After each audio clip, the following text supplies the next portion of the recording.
And there we go. Alrighty, so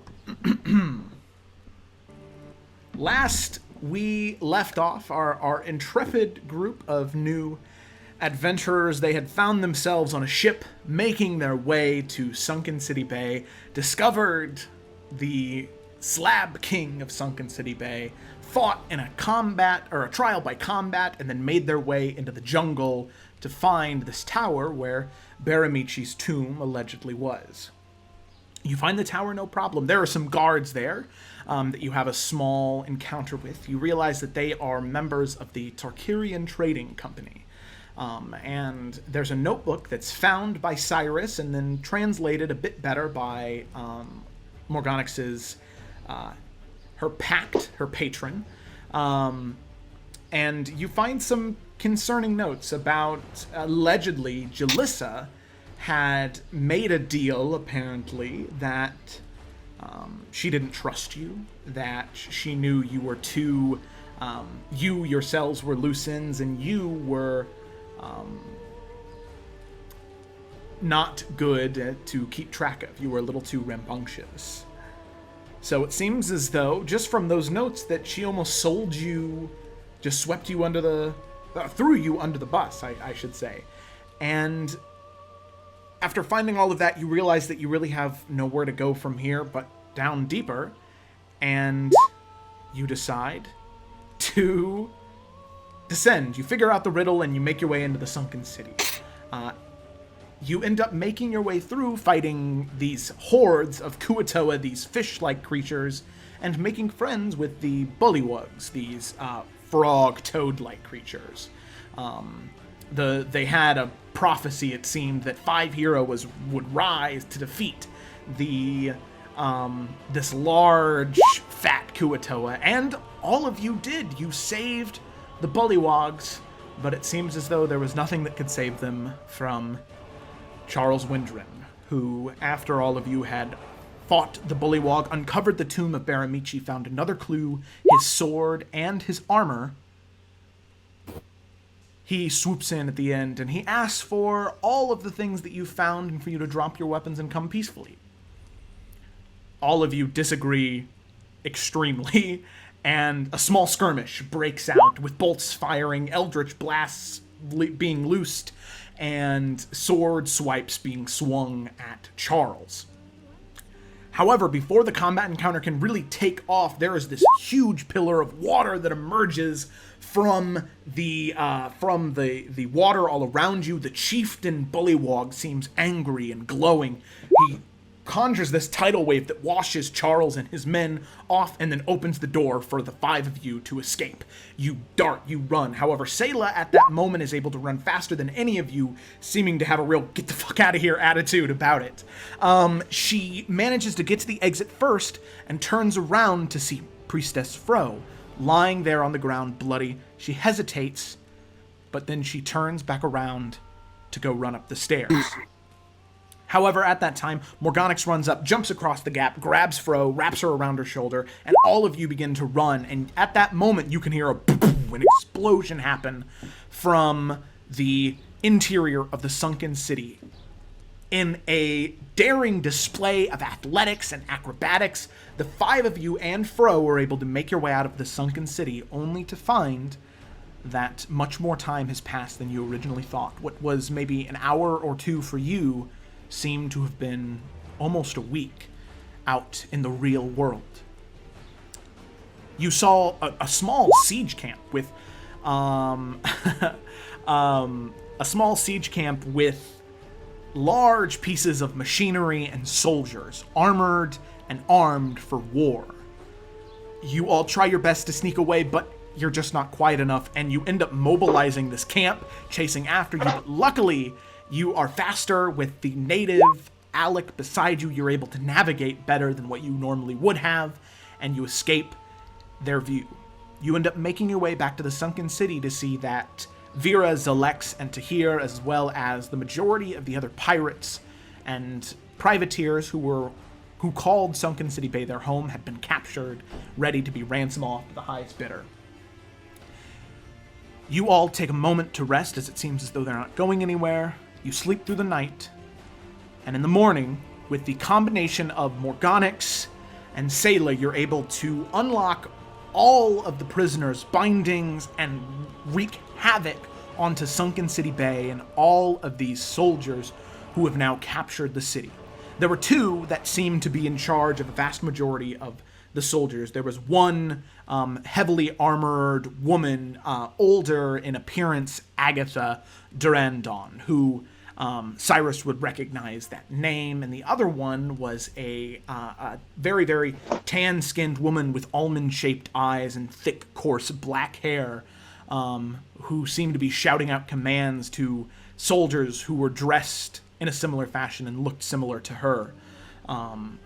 But all of you, regardless of how many soldiers were here, with the combined havoc of the pirates and privateers that were let loose, and Zelex, this monstrosity of a dragonborn, after much chaos and much running and a lot of explosions and a city on fire, all of you are able to get onto Vera's ship, raise the anchor, drop the sails, and slowly turn and sail away from the burning ruins of Sunken City Bay.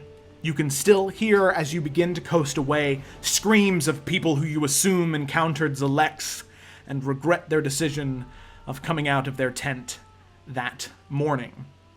As all of you are sailing away, the last few arrows fly and hit the side of the ship. Luckily, after that last wave of arrows, you move out of the way, ducking underneath barrels and the mast, getting out of the way, and eventually you were out of range of the arrows. The sails buffet with wind, and before any of the massive galleons that were unloading troops can even raise anchor and turn around, you are already so far away that all you can see is a pillar of smoke and a small blip of light from where Sunken City Bay was. So, all of you begin to collect yourselves and breathe. This has been tense and explosive, to say the least.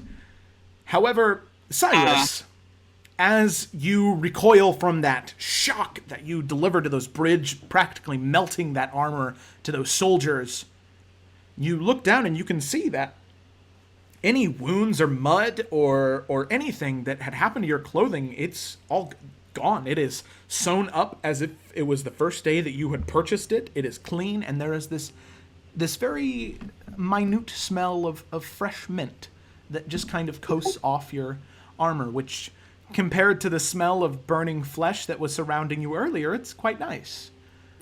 Sounds pleasant. Yeah. So as all of you breathe and recoil, you can see Vera, who is wearing nothing more than just the leather pants and the her boots and like a blouse. Tahir, with no weapons, and Priestess Fro, who is just like squeezing onto Alec very tight. You've made your way out, and you are now on the ocean, as safe as one could be in this current moment. What would you like to do?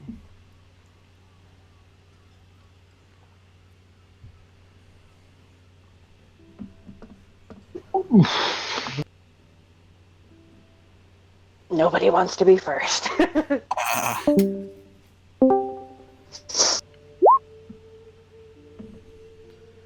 So all of you see Sayla. She just kind of collapses down near the rail of the ship, just breathing deep and heavy, seeming pretty out of it in this current moment. Where's Vera in this moment? She's kind of doing the same. You saw her as soon as she got on and finished giving out those commands to the 5 or 10 crew members that she had brought with her. After the ship is in motion and on its way, you see her run into her cabin, and you can hear tables flipping and papers rustling,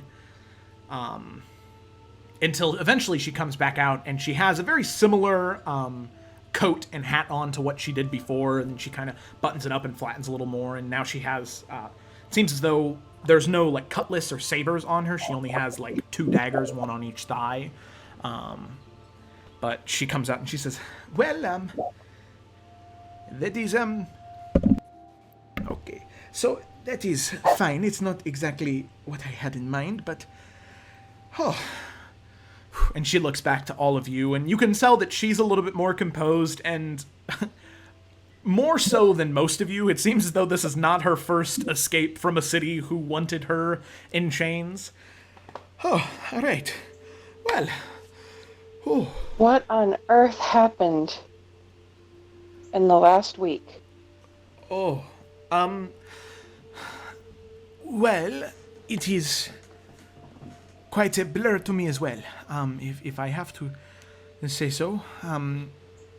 You all had left, and you went into the fighting pits. Me and my sailors, we had stayed.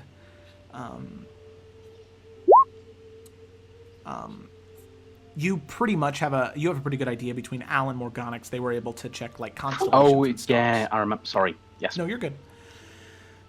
Well, as far as I remember, what had happened was you all had left. Me and my crew, we stayed on our ship, and the night had passed. We heard about your victories in the fighting pits and your seeming success with taming the beast of Zelex and making almost friends with him, it seemed. So you respected your valor in combat, and then the next morning I heard that all of you had left. And it was maybe that night that there was another ship that docked into bay. Those men who were commanded by that the dark-skinned woman. They were very similar to them, and they stayed there for a day or two, getting to know the people that were there. They were really quite friendly from what I heard. And then on the third day, it was the middle of the night, there was... I could hear the crash of stone on building, fires, more of them burning, people yelling, the shot of firing guns and cannons, and... well, I awoke, I came out with my pistol and my saber, and it was too late. There was a galleon in the harbor unloading these heavily armored troops, with the sails of, I don't know, it was a, there was the compass, cross swords, a Celtic knot, and the 7-point star, I believe. It was one of those four. I think it was the crossed swords was first, and they came in the middle of the night with siege engines to a pirate town, a port, and they swept through. They captured my crew, myself, to here, and Zelex. They, I assume, intention to ransom us off. And those galleons that have arrived, well, this morning, and you can all tell that it's only about 10, 11 a.m. It was quite the start to a morning. I assume that was the vessel that was coming to take us. I wish I had more, but it was all so sudden. The longer I stayed in the camp, the more I started to tune out. I tried every single day to get my lockpick out of my boot, but I just couldn't. And, well, I was very thankful for looking over to Sailor, who's still kind of slumped over on the ground. I was thankful for her, or else it would not have ever happened, probably. I would not have been able to get out. I don't understand why are these people just deciding to attack the city. Did something happen? Was there a dispute? Is this common? Well, common is not the right word, but it is known that pirates and the Tarkirian Trading Company do not get along very well. As we raid their ships and we typically cause havoc for them, but for them to launch such a large-scale assault for Sunken City Bay is a large cove, but there are many more in the Gemstone archipelago that cause more harm for them. it does not make much sense to me, but Joe, from what Cyrus would know of House Durandon or Ambrose, would I have any idea why they may attack somewhere like that? Like from what I would know of those houses? yeah, so just because you are from Tarkir, you have a pretty good idea of the general purpose they serve.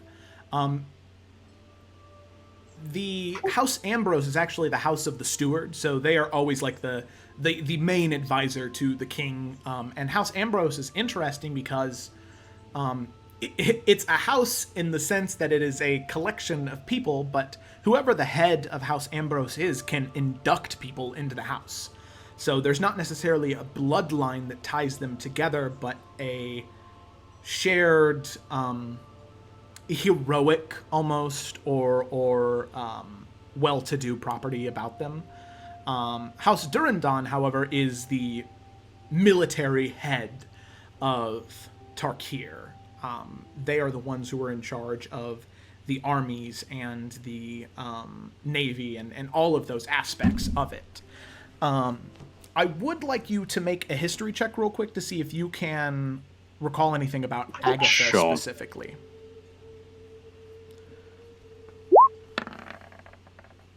Oh, okay. He knows everything. Yeah, you do. So the interesting thing about Agatha is she had been, and you remember this was something that a lot of people that you were very close to talked about and gossiped about, because maybe 5 years ago, there was some type of scandal between her and it was maybe a coup or something to overthrow the king at the time, to claim the throne for herself.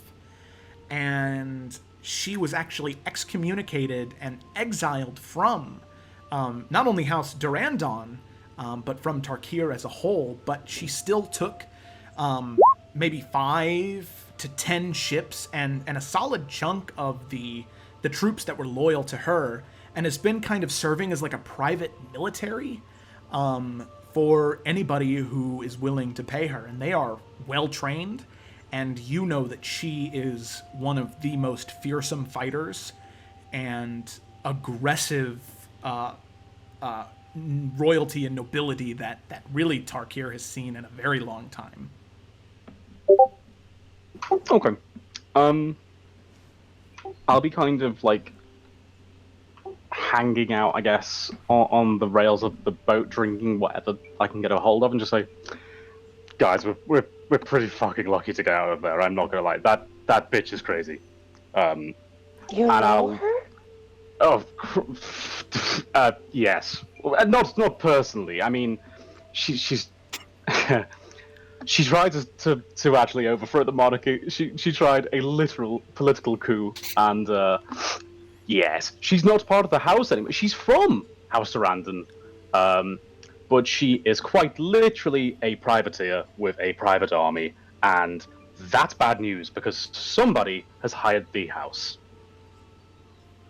Jalissa. Would I that's the thing. I don't know Jalissa that much, but from what I would know of, or at least the rumor mongering and the gossip, would I have any reasonable idea that Jalissa could potentially afford them?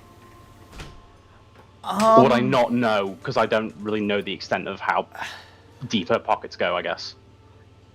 Yeah, I mean, judging from the notes that you had confiscated and that page that you had torn out, you're more sure that might have been that person on the page. Seems more likely that the Tarkirian Trading Company would hire a private military as opposed to a thieves guild. It's not really their style. That's kind of what I was thinking. So I'm going to say, I mean, let's be honest, guys. Who really knows how far this goes? I mean, Jalissa, pretty scary. I don't know. Truly, I'm. This shit's bad. Yeah, it's bad. We need to get back and get to Duncan and Co. before Jalissa does, if that's the case. I agree. Does Sorry, what was that, Alec? could Alec inform Vera everything that happened in the tower? Just kind of like a super fast recap, Yeah. like so she understands please. like the in-depth situation that we're dealing with, and also the fact that Jalissa specifically told us that she took care of Charles, but yet his bitch ass was there anyway. And that we found in the book that Charles and her have teamed up to kill us. Okay. Just trying to condense it without having to like re-say all of it. No, you're good. You're good. So, real quick, just a quick clarification on the book. What you read is that, according to what Brutus had heard, that big brooding individual who seemed to be in charge of those 3 other goons, he had written in his journal that Jalissa had said that you were not trustworthy and that you were hard to keep track of. But in what you read, there was no connection Right. necessarily between, aside from being in the same book, it was never said that Charles and Jalissa are working together. I Right, thought but it it had was, been said that. Sorry. No, you're good. I just wanted to just to clarify that. So you tell Vera all of that, and you pipe in every once in a while, and she, oh, well, that is okay. You all are in some deep shit. Yeah. Okay. Oh. All right. Okay. So this Charles fellow, he seems to have some type of connection with somebody with quite a bit of money, and it seems like you have encountered people belonging to the Tarkirian Trading Company, which is also not good. Those people are also really, really bad. But then you also have this connection with Jalissa. And I know that just based off of the interactions that you've had with her, and I myself have told you to be wary of her as well. But I have known Jalissa for 5-10 years now, and a private military doesn't exactly seem her style. However, who knows? People get ambitious as they grow older, and they become wanting more than what they have. Oh, it is really not good, though, if that is the case. but what I'm not understanding is we did what she asked of us. Perhaps we did not go about it the way she wanted exactly, but the job is getting done. Why betray us now? I wish I had the answers for you, Alec.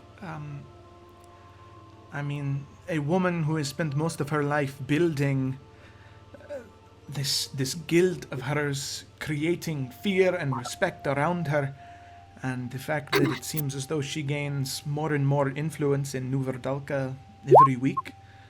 I don't know. She perhaps. We're no longer safe in the city. Sorry, what was that? She asked if we are no longer safe in the city. Well, you all, I'm sure, will be fine. I doubt that anyone in particular is looking for you aside from Jalissa. But I don't think that I should go in the city. You see, Nuvordalka is it is a colony that is established and funded by the Tarkirian Trading Company in a sort of co-partnership with the actual Kingdom of Tarkir. So I will be more than happy to smuggle you into the city, but I am afraid that I will not be docking, or else, it might be the last you see of me. I am afraid I might need to leave Efera for a while until the heat comes off a little bit. I do not have exactly the most clean past, and the Tarkarian Trading Company does not exactly like me at all.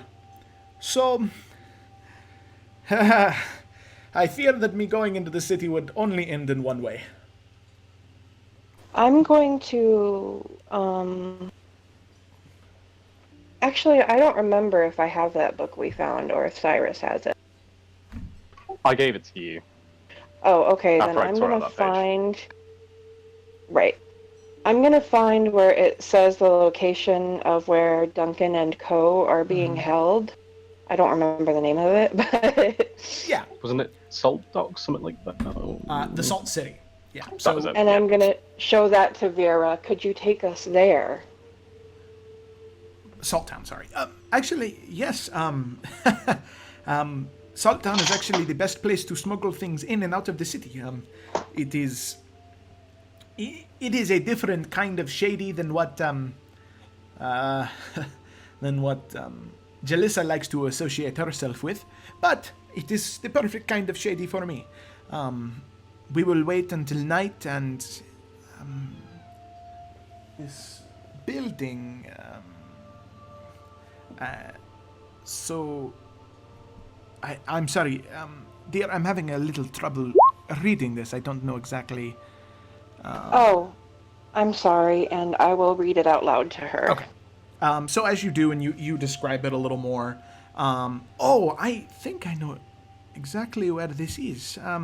There is the closest building to the coast has been. Well, most people do not like to be there, as it tends to flood with the crashing of waves, and the very overwhelming scent of salt that comes off the coast and seeps into the soil there.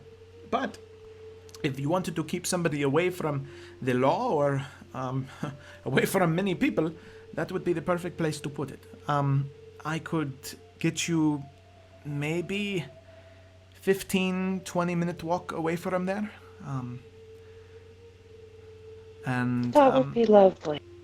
Yes, here. And she goes to the back of the journal where there's some free pages still, and she grabs some quill and ink, and she kind of draws like a very basic map of like turn left here, follow this, then turn right, and then the building's right there. If you look up for those landmarks, hopefully you should be able to find the building all right. I am sorry that all of you have wound up in this debacle.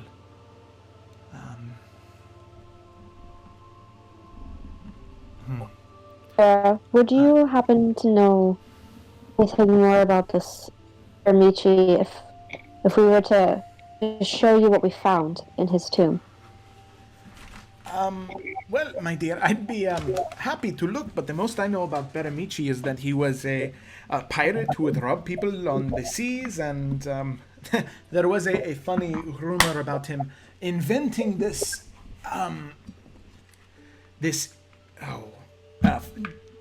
city somewhere in Efera, and he used it as a lure to get people into Efera so he could rob them much easier. But if you have any notes, I'd be more than happy to take a look. I just don't know how much use I would be. Can we show her the other map that we found? I think I have it, actually. A little map with the location. Yeah, Baramici's tomb note. Yeah.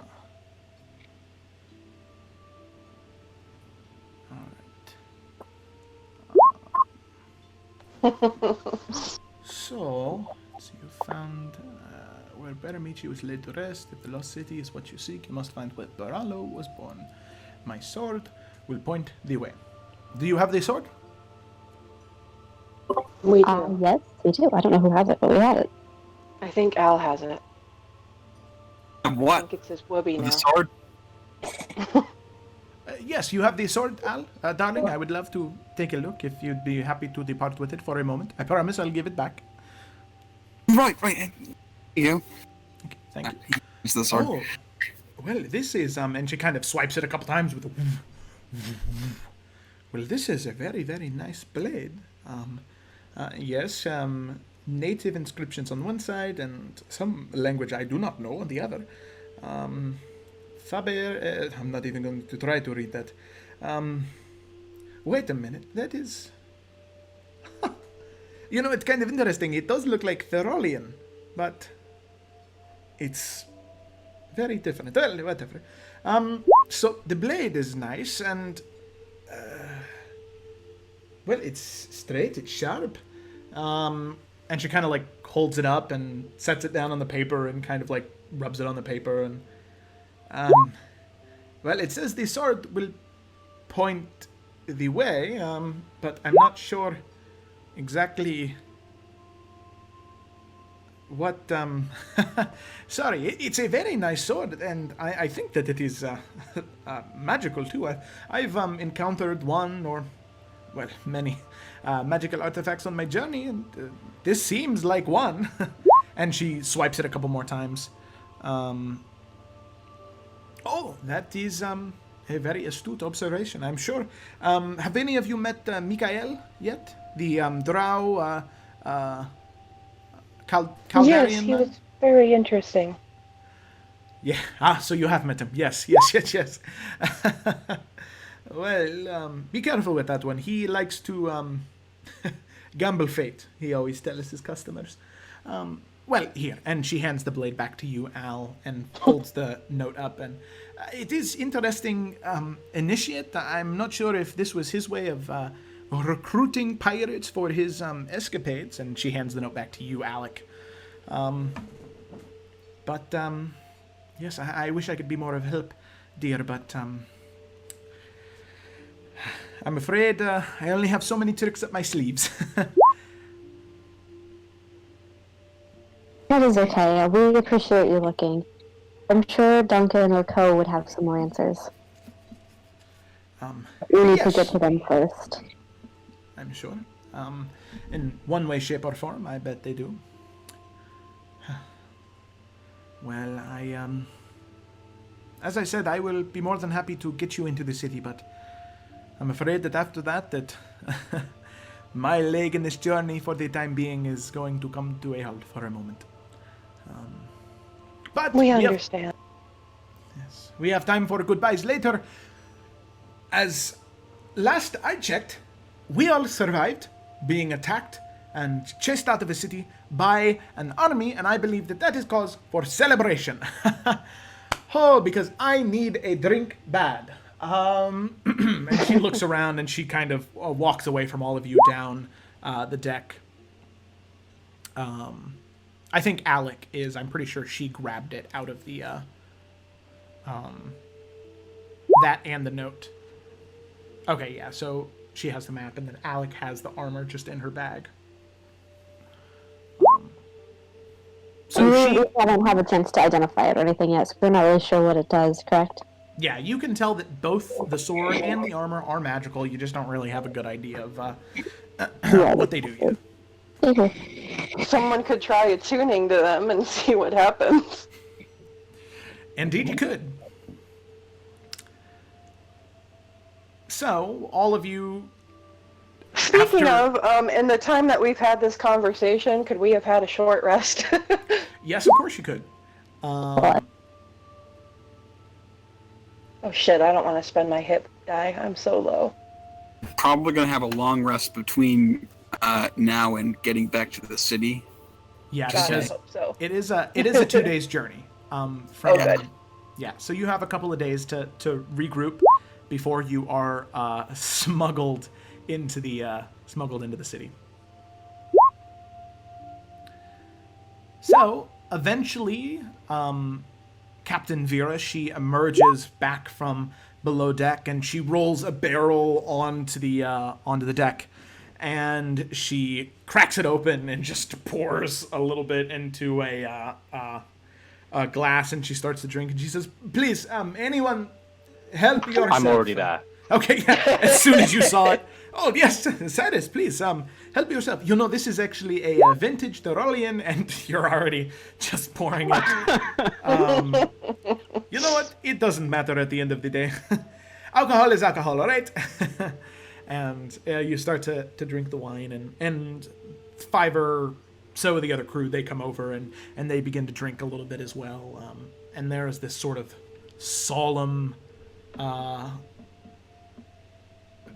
macabreness going on above the deck right now, where everyone's definitely happy to be alive, but nobody's really talking that much. So, all of you... I'm going to say to the others really quick that if we do ask somebody other than Duncan or Co to look at these items, that we should not mention where they came from. I agree.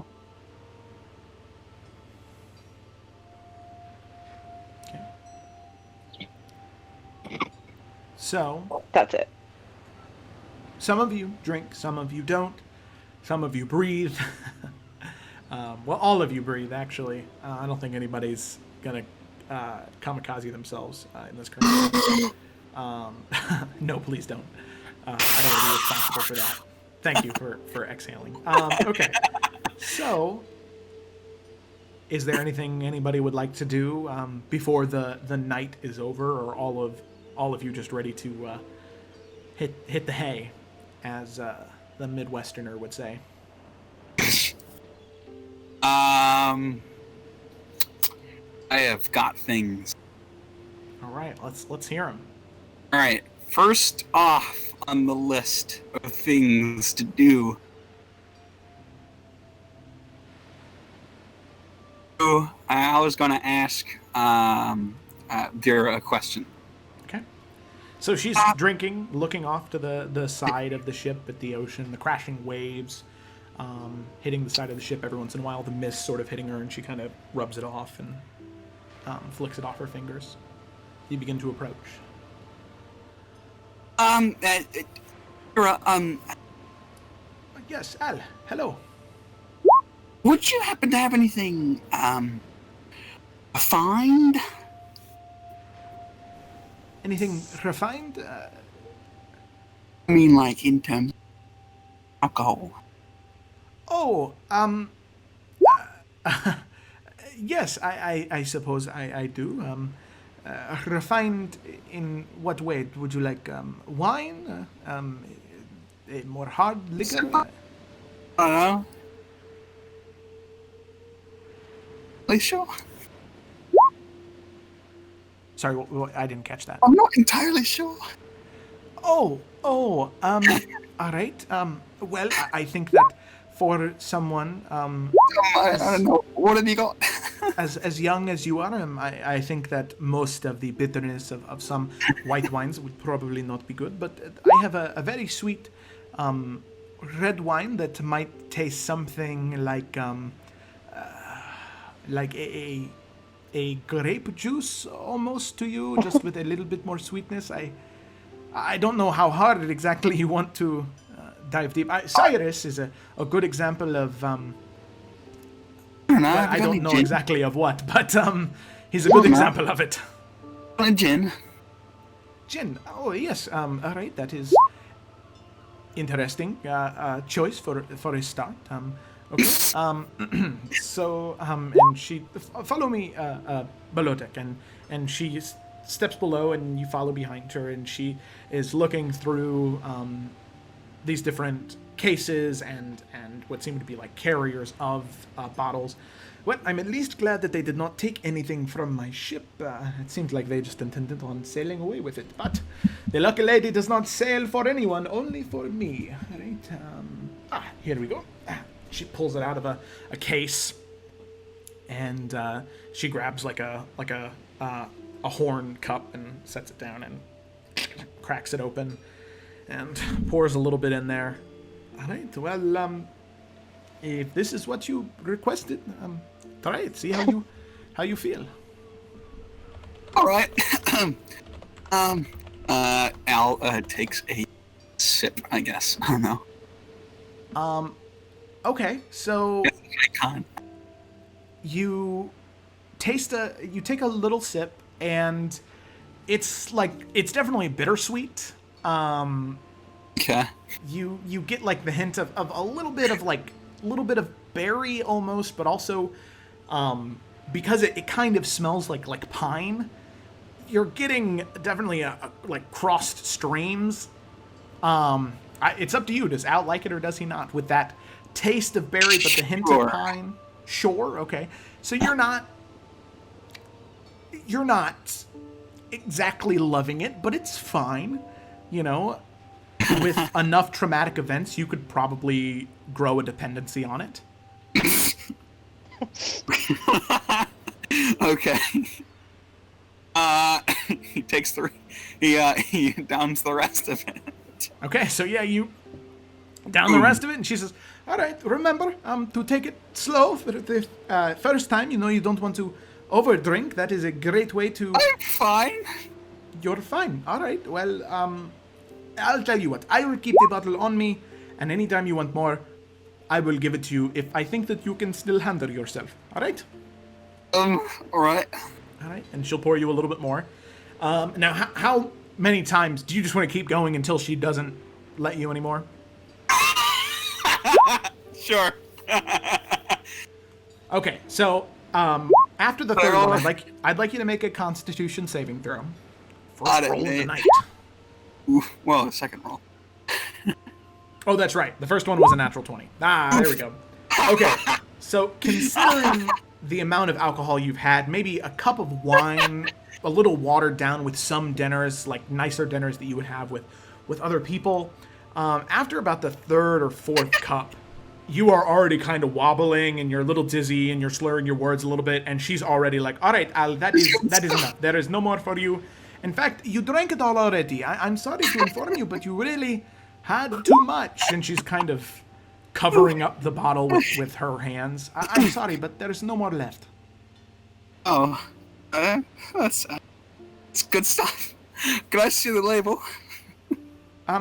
Well, yes, of course you may, but I'm afraid actually. Oh, look at that! It is in it's in Gnomish. You That's really fine. I wouldn't. can write it down and translate it later. No, don't worry about it, Al. I think that what you need to do is I think you need to get away from any of the railing on the ship, head below deck, and No, I'm not gonna blow it down yet. Hold on. It's a bit more fun. all right. Oh, you know what? Actually, I have more down below deck. I just remembered this is empty, but I have more down below deck. That's fine. That's like more? fine. You don't need to. That's fine. You don't need to do that. That's everything's fine. I don't know. I'll just stand up on top deck, just watch the waves. All right, but just stay close to the mast, okay? Yeah, definitely. All right. So as you kind of like stumble, walk away from her, she'll kind of like hurriedly walk up to Cyrus, who you've been pacing yourself drinking, as you know the correct way to do is. And she comes up to you and Cyrus, and she says, Cyrus, I think that I may have created a bad dependency. I think Al might be a little addicted. I in the current moment he's a little intoxicated. But I think maybe you should keep an eye on him. I was gonna, walk around the deck, I guess. Who's on the deck? Well, right now, Tahir, Vera, there are several different crew members who are. Morganic, Sayla, Alec, are you guys still on deck? Okay, Sayla Sayla is. She's watching. Okay. Yep. Okay, everybody's above deck. And they're just it seems like everybody's kind of watching you. And the thing is, you can kind of tell, but you really can't because you're oblivious to those minor details of people watching you. Not entirely. Not entirely. I mean, but for the most part. Like, if somebody was staring you down, you'd get it, but people who are just kind of passively watching you, you really don't. You think no one's watching you.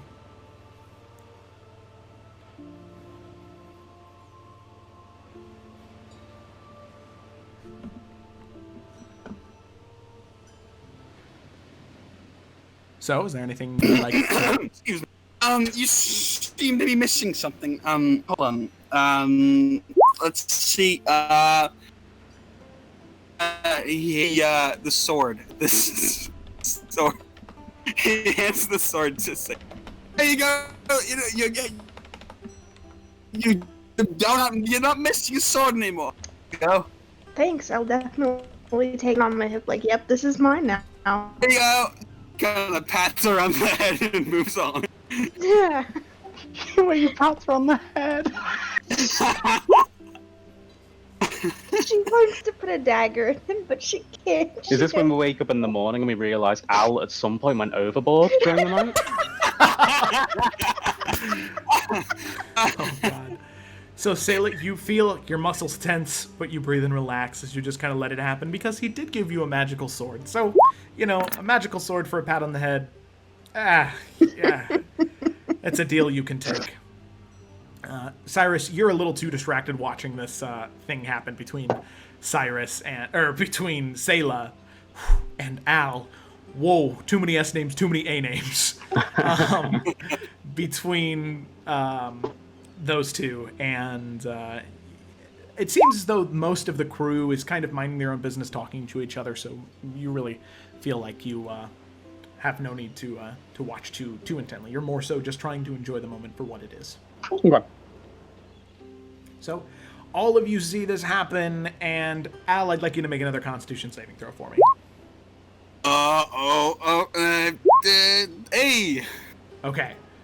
So, Al, as you're leaning up against the railing, sort of looking intensely at the sea, there's this big wave that the ship hits, and a second one, and you can feel your stomach jump up to your throat, and then to your back down to your feet, and then back up to your throat, and you feel this buildup of just like bile and acid just begin to boil up around your neck, and it's like burning, but you just still staring at the sea. You focus. And you swallow, and then you go back to looking at the sea. And it is just so tranquil and mellow. And all of you can kind of see Al is just kind of moving with the ocean. With each, like, bump that you hit, he just... And it's just moving, kind of like his own little wave. It seems as though he's very in tune with the sea in this moment.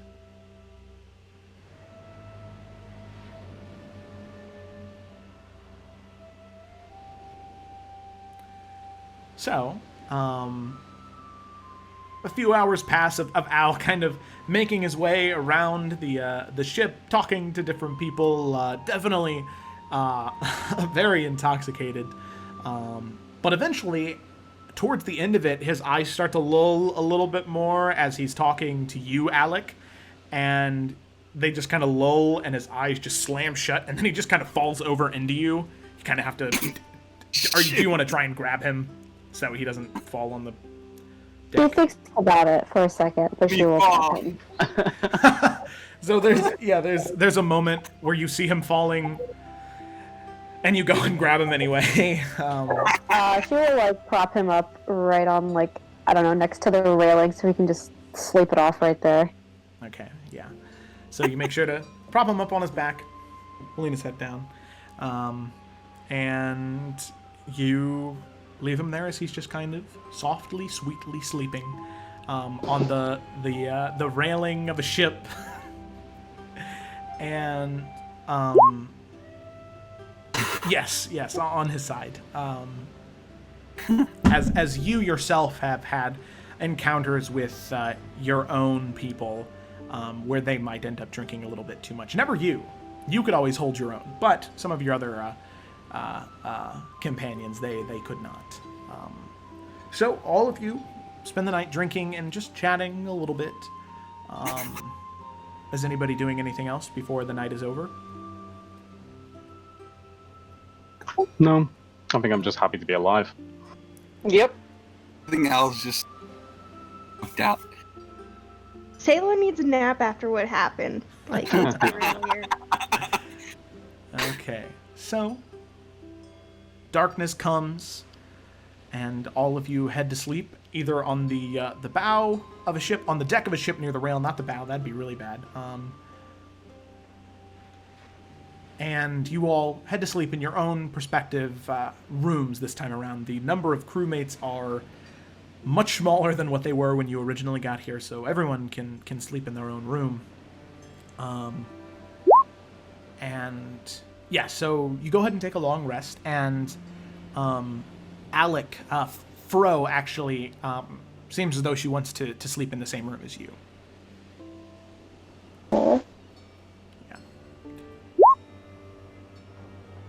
Yeah. You get half of your hit dice back after a long rest, rounded up. Yeah. So if you used all 3, you get 2 back. If you only used 1, then you get 1 back, and you're back up to full. So she snuggles up next to you. Hello?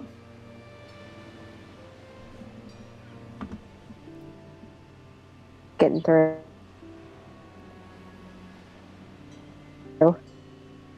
I can hear you. Yeah, I can hear you too. Okay, I don't know what's happening. I've been having a lot of connection problems. Like, I don't know.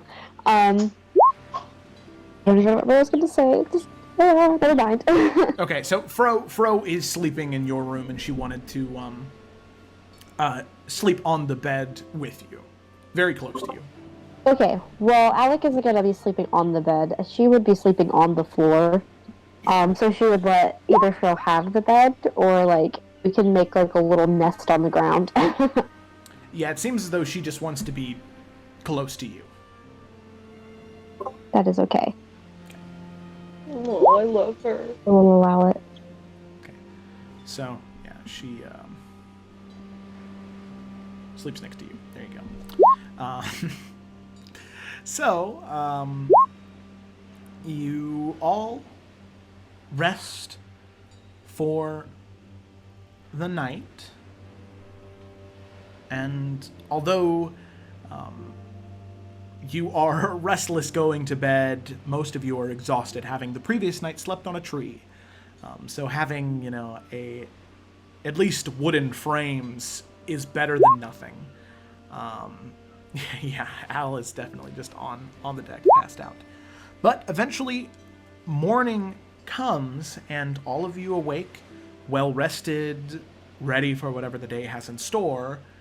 And Al, you wake up to the sound of like seagulls like quack, quack, like squawking, and it is like hammers, just needles in your ears. You got this pounding headache as you're kind of sweating, and you really don't know where you are, and you kind of freak out for a moment, but then you remember you're on a ship, but you don't remember why you're on a ship, but then you do. And it's this weird, your memory is like Legos just being put back together one brick at a time. I'll kind of slap some. So yeah, you do, and you slap yourself a couple times, and it hurts, and your head is throbbing. But you remember where you are, you remember your name, you remember why you're here. Use research. I'm not Yes. feel. Yes. So all of you, as you're making your way back up deck, you can see Al has woken back up, and he's kind of shuffling around, looking at the sea, kind of holding his temples, as most of you would recognize an intense hangover when you see one. But yeah, so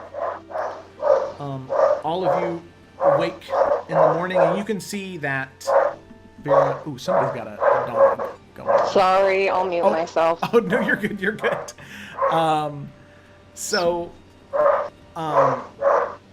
All of you can see that Vera is definitely more put together, and Tahir seems to be wearing clothing that is not so identifying of his culture and where he's from. Definitely wearing more like sailors, privateer clothes at this time. It's a little loud. And all of you wake up and you have a little bit of bread and some dried meat for breakfast. It is definitely not appetizing, but it tides you over for the time being. That was loud. Vera, as all of you are kind of eating by yourselves, she comes up to all of you and she says, all right, so if the winds hold like they have been, we should be reaching the outside of Noverdolka by evenfall. tonight I will be able to smuggle you into the city, and then, well... Wait, are we going to New Verdalca, or are we going to the place where Duncan and Co. are being held? That is where, the place where they're being held, Salt Town, is a small, like, little city inside. Oh, sorry. Okay. No, you're good.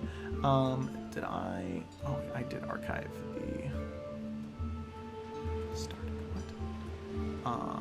Solar Coast, Summit City Bay. Is it long? Oh, there we go. All right. So, yeah. So, we'll go ahead and move you guys here for now.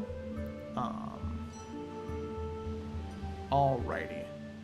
So, Salt Town, as soon as it loads for me, there we go, is this collection of buildings Right. In this area right here. Okay. I had forgotten. No, you're good. You're good. I mean, it's been a minute since you've seen this map. Luna, not all dogs go to heaven. So it seems as though the building that it talked about and what she had mentioned would be this one right here.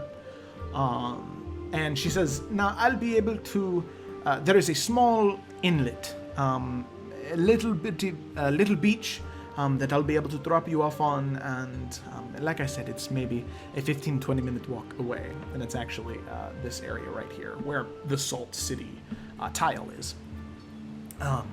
So I'll be able to drop you off there, smuggle you in, and then I guess the rest is up to you.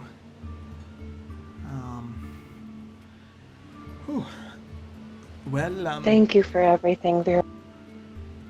yes, of course, it is my pleasure.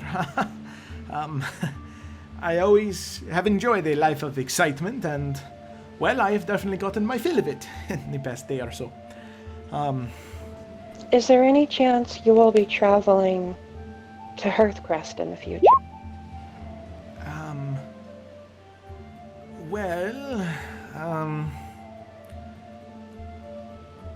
Sooner, I maybe in the next 3 or 4 months, perhaps. I have some unfinished business that I need to see to in the Gemstone Archipelago, but after that, I would be not opposed to stopping by Hearthcrest. That's all right. If you were going to be going there, I would have. It doesn't matter. No, dear, of course. You have done favor for me of breaking me out of a prisoner's camp, so it's the least I can do to spare a little bit of time for something you might need.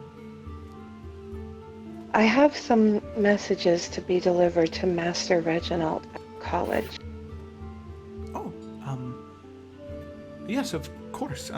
Here, follow me, and she leads you into the cabin, and she pulls out a small notebook off of one of the bookshelves. And I have already written them. I wrote them that night in the pirate town, and when everyone was sleeping. Oh, okay. All right. So she will say, "Oh, you already have them written. That is wonderful. My handwriting, sometimes I cannot read my own handwriting. So good. So you want me to deliver these to Master Reginald? If you can. Yes. Oh, Master of... You could find my parents instead if you would rather not. No, I am... I can tell you where they're housed. I am fairly good friends with her partner, actually. So I would be more than happy to stop by and say hello if you have a message you'd like me to deliver. Thank you very much. And I will give her the... And it basically details what we've been going through and what Duncan is going through, and asking for advice and explaining that we intend to rescue him. But it's also asking if she has any knowledge or any books of a celestial being by the name of... Luna, I swear to God. Sorry. Okay. By the name of Galadar. And that if she could forward them to me, my parents will pay for them and I'll pay them back. Okay. Calendar.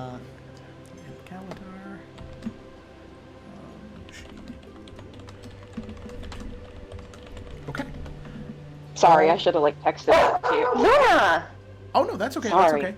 No, it's okay. Okay. So what's happening? Calendar. So are you telling her everything?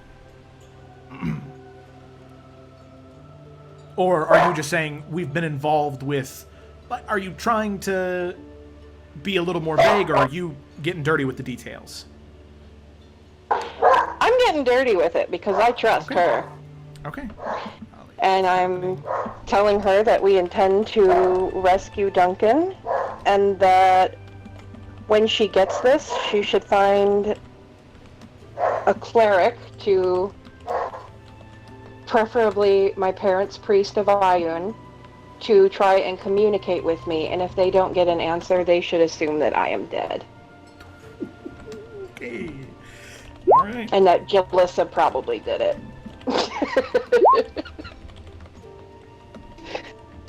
But not to tell my parents that. Okay. Okay.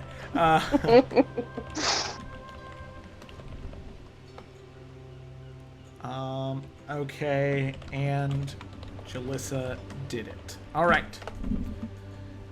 Find info on Calendar. Okay. Should love to read them. All righty. I may have edited them the last night to include what we found in the book about Charles Wyndham. Alrighty, so that information on Charles. Sorry, that was way more involved than it needed to be. No, this is it is good to be this specific. Charles. I should have just typed it up and sent it to you. Would have saved time. That's okay.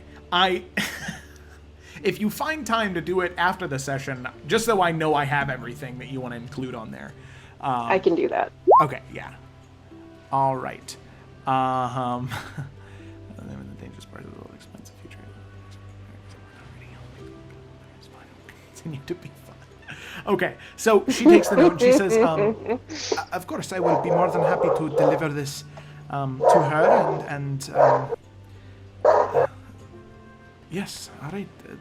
It is no problem, dear. And at that moment, Al slams in to the room with his letter, and she says, hello, Al. Is there something I can help you with? Could you mind passing this on? He hands the hurriedly written letter. Just passing this on to, I don't know, a merchant friend of my father's. Well, funny enough, I will be stopping by to see your father. Within the next... well, I guess I can go to Iverian first. Yes, it should only take me... Sorry, what was that? Oh, it's fine, it's fine. I don't know, just give it to someone deliver it fastest, I don't know. Kind of like... he kind of like fumbles. Well, no, he doesn't fumble. He plays with his hair with his hand. Okay. Well, it seems important. I'll tell you what. For both of you, the letters you would like to send to the masters of Hearthcrest, I will, the college. I will make sure to. There is an island in the archipelago that is maybe a week journey from New Efera, or from New Verlocal, and I will deliver them there, and they can be transported magically to the masters of the college. It's rather convenient. That's rather convenient. Well, yes, I've made many friends over my long years adventuring, and well, after a certain time, you get to know people who can deliver things fast, and normally I would not do it because of the exorbitant price that it costs, but I wanted to do a favor for the two of you. Thank you very much. If you ever need anything at all that I can possibly give you, I don't know. Just ask. There we go. Of course. Of course.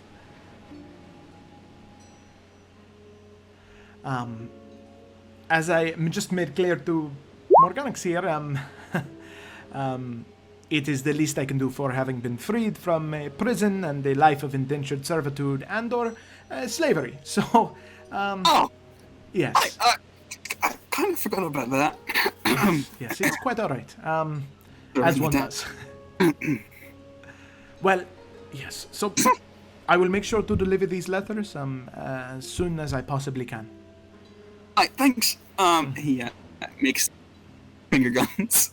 Yes. Thanks And so she much. does it back. What an odd boy. All right. Well, very good. Okay. So, the Would two she of have you- taken any coin from me? No. Even if you would have offered it, she would have said, "Oh no, dear. As I said, I am quite all right. I have ways of making money that, well, will be much more useful than taking coin. That I'm sure will be very useful to you in the coming days." Not gonna judge, but I hope they're Thank ethical. you. They are ethical enough. Right?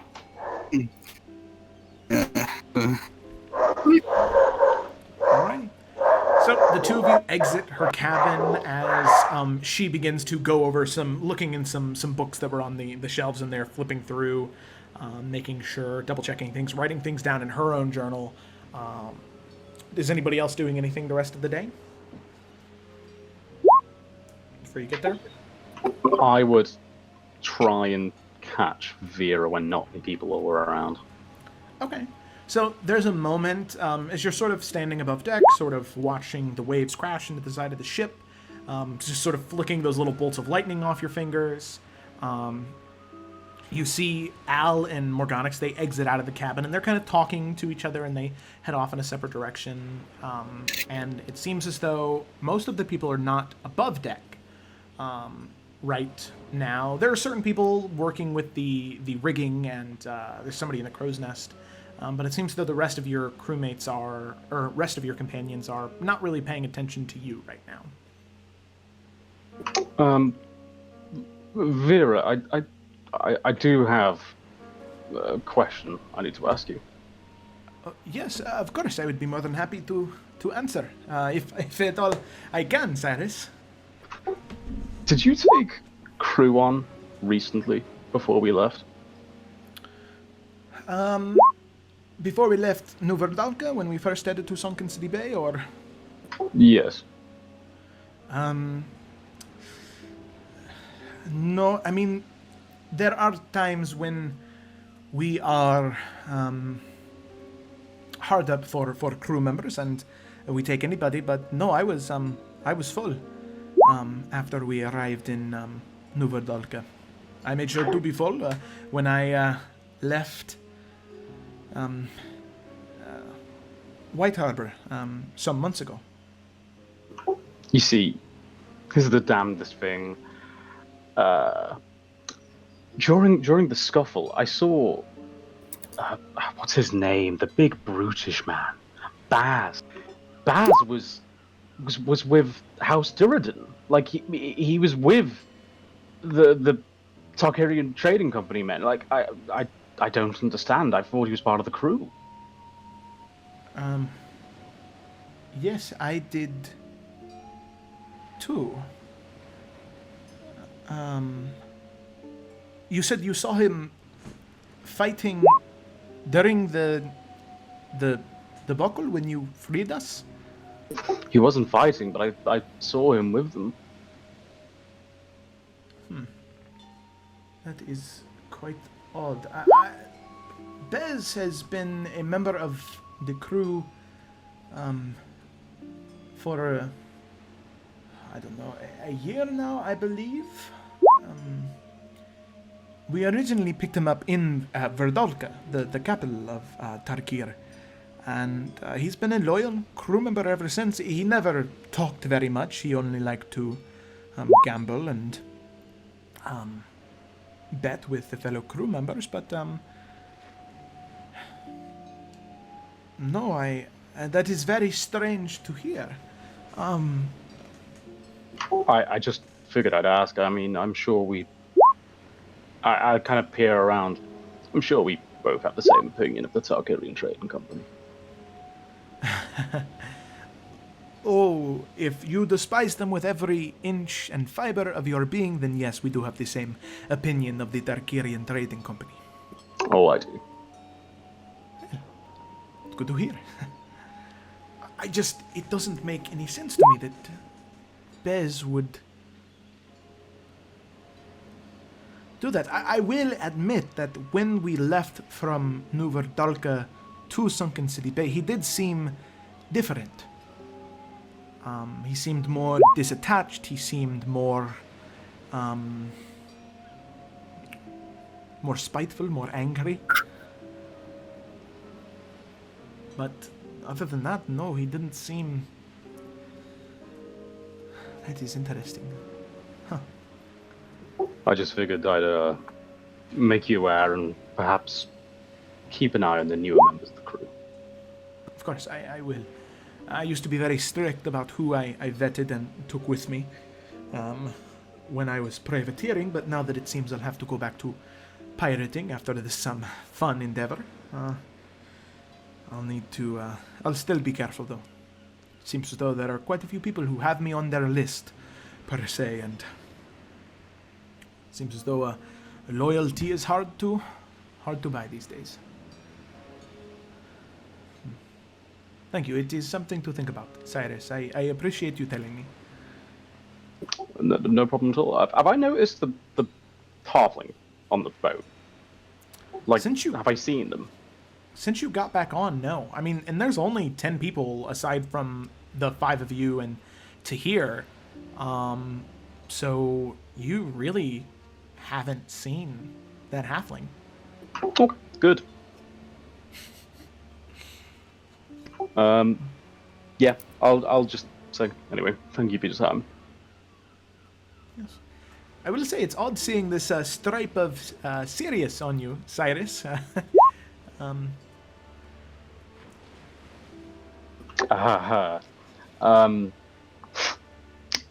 I too am a fan of gambling. Put it that way. Again, we certainly have mutual acquaintances. I'm sure we do, and I'm sure it would be very interesting to talk about on a different day. And I'll kind of head off. So, as you leave, you can feel her looking at you as you exit, but once you pass through the threshold of the door, that feeling goes away. As you can hear her sort of mumbling, scribbling down in her notes some more.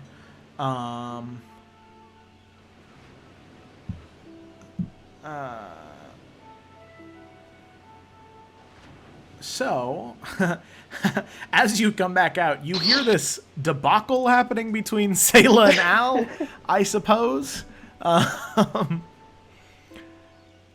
It looks to be a very tense moment. You hear Sayla say, "Try me, kid." Oh, shit.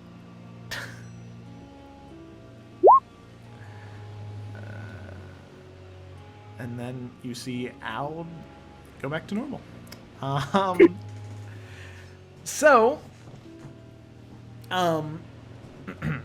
Throughout the day, you all kind of mosey around on the ship, and keeping a fair distance away every once in a while. There are some moments where heads collide, I suppose. Yeah, of course. Actually, Tahir was going to come over to Sayla. And after it seems that the tensions have fallen a little bit, and he's going to come over and say, so I suppose that you heard what... I'm just assuming why I was in that cage.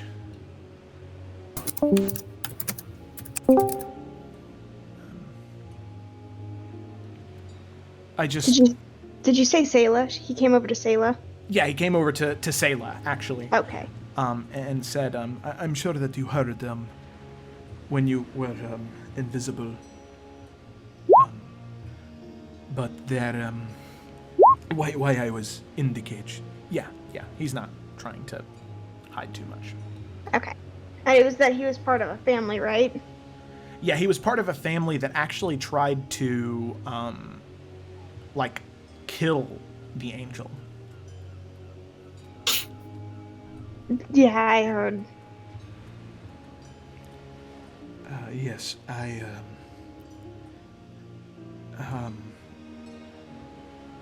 have left my family. Oh no, I agree wholeheartedly with what they tried to do. That is wonderful. Oh, I told you I hate her.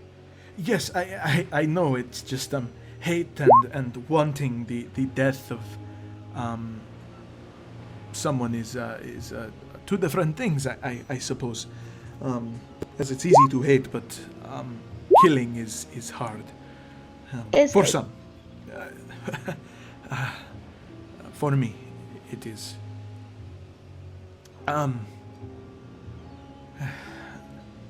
I really I don't know why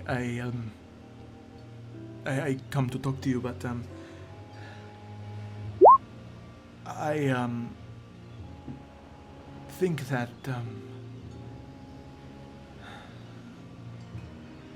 your hatred is well placed, and while I have moved past what my family has done, I understand why you might feel that way.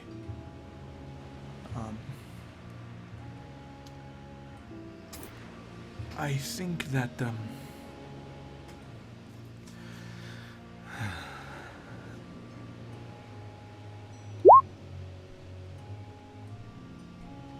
Kindly spit it out. Do you think that what? if you had the chance to destroy the Seraph and cast it down from its illuminated peaks, would you? Yes. Even though all of those people are as happy as they could be and safe, you'd still do it? They're brainwashed. There's a big difference between happy and brainwashed. Well, even so, they're safe. Are they? They're safe from the demons, and I think that a lot of people would rather be brainwashed than brutalized by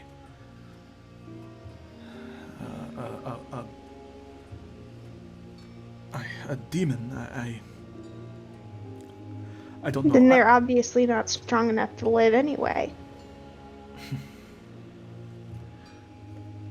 I suppose that is a very that is a way of thinking about it. I just wanted to see how you felt about it. My If family you have a way was- to kill her, fucking do it. And you think that it would be right to do so? I do. I know others would disagree, but I don't particularly care what other people think.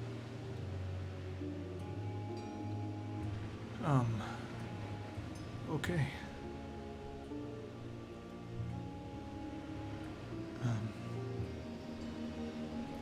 Well then, do you know if there are others in the Seraph who believe the same as you do? Not that I saw. She would know. She gets into your head. She knows what you're thinking even as you're thinking it. Yes. Well, okay. And he hasn't really been looking at you at all. He's just kind of been looking down and like side-eyeing you, sitting next to you.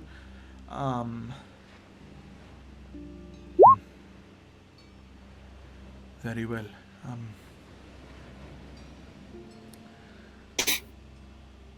Thank you for this talk, Sela. Your prowess is appreciated in many ways. Thank you for freeing me, and I will make sure to repay the debt in whatever way I can one day. Believe me, I'll hold you to it. And he kind of stands up, and he's looking down at you now. Is there anyone that, if you had the choice, that you would save in the Seraph? No. All right. Good. And he gives you a nod and moves away. Okay, so as he walks away, real quick, Sarah, did you happen to maybe mute? Oh, whoa! There was a noise. More Conics, because she says she can't hear you, like at all. Oh, now I can't. Oh, wait, I heard you there. Oh, my Discord is doing something funky. Okay, there we go. Can you hear her now? No. Huh.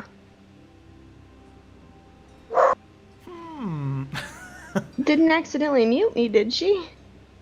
So I'm wondering if she accidentally blocked me.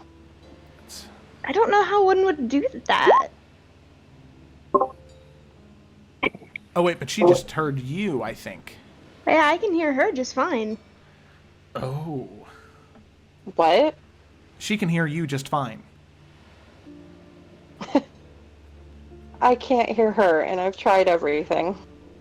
What a weird... I only got your side of that conversation. Okay.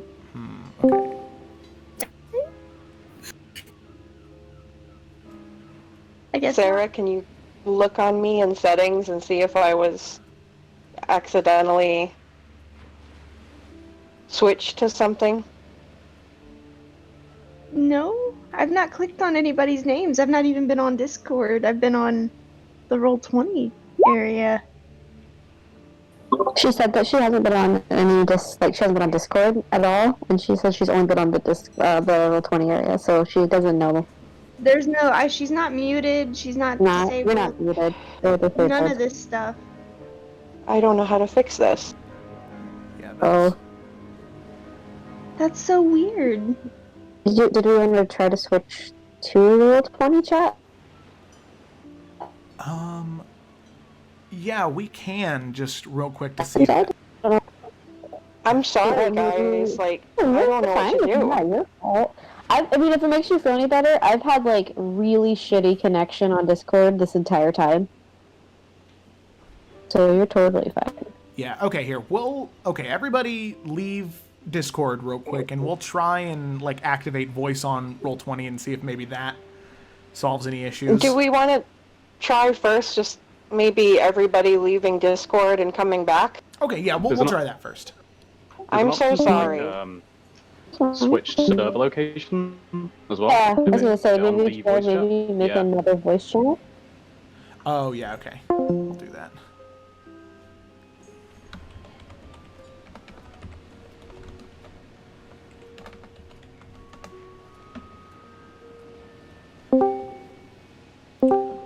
Okay, so we'll try this one. Okay, yeah, here. Everybody real quick swap to the Adventure Time one and see if maybe it's something wrong with this this server. Okay. How That's not do... Wait, what? chat. That's a text chat. Ha ha ha! Oh, I'm so good. Oh. All right. Delete. Voice channel. There we go. Voice channel. Channel name.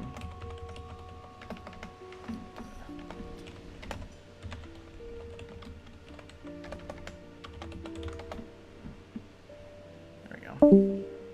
All right. There we go.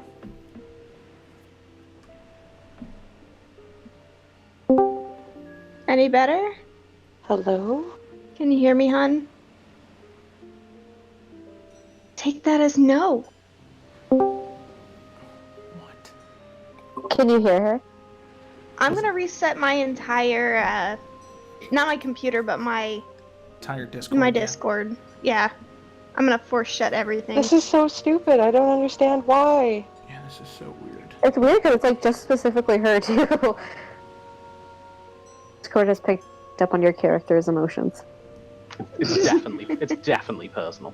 Oh yeah. Okay. And there's Discord. 1, 2.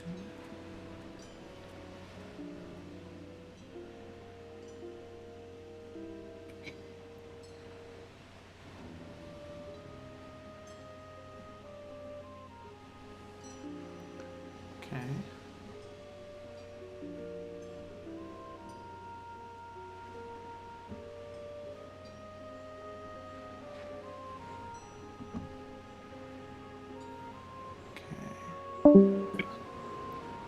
This is so stupid. I know this is insane in the membrane right here.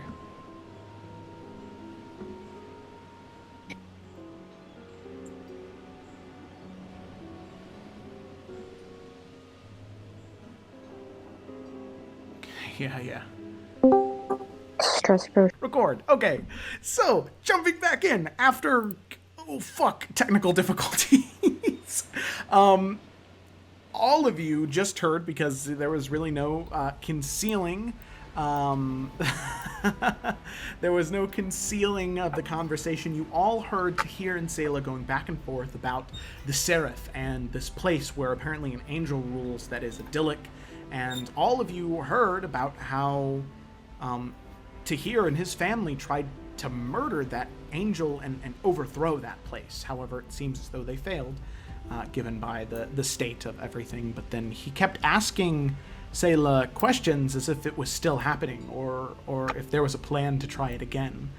And eventually, as he stands up to walk away, he asks her one final question. Is there anyone there that you would save if you had the chance? And she said no. And he nodded, and he solemnly walked away from the conversation.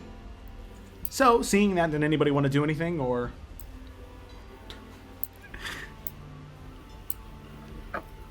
Alec is going to stay out of that. Okay. I'm going to do nothing. All right. Thank you, King Boomy. So, you do nothing, and I'm assuming everybody else is the... Thank you. Everybody else is the same way? Yeah, I'm chill. Okay, so yeah, all of you hear it, and there is a can of worms there that none of you necessarily want to open up. So, you keep doing what you're doing, and if nobody... Oh my god, that was so loud. And if anybody...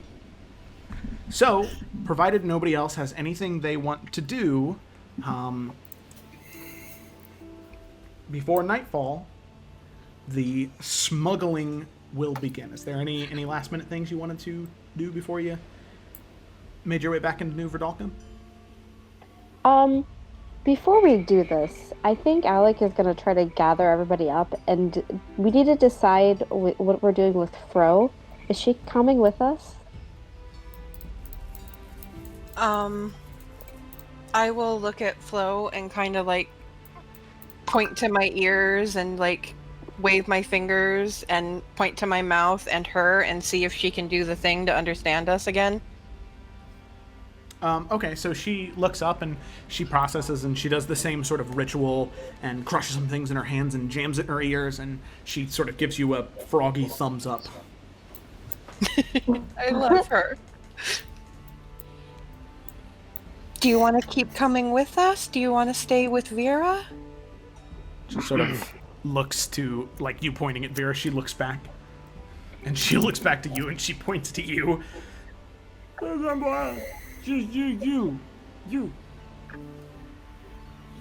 You. Well, I think we have our answer. I think so. Alright, can I, like, take some bed sheets and literally make a little Yoda carrying case? Put her on my back?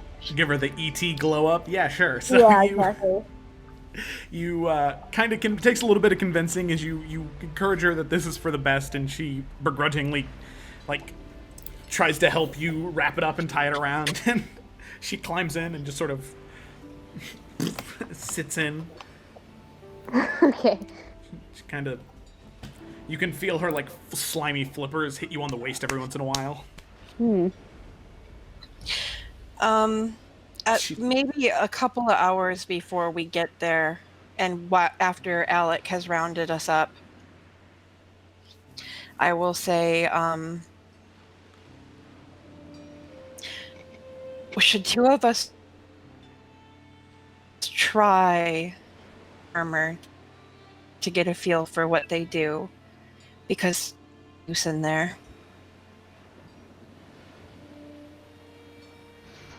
Tuning? Sayla just kind of looks confused. A weapon's a weapon. She's not used to magical shit. If you, from what I understand, if you spend time with it and sort of reflect on it and meditate with it, you might be able to unlock the magical properties. You act like it's alive.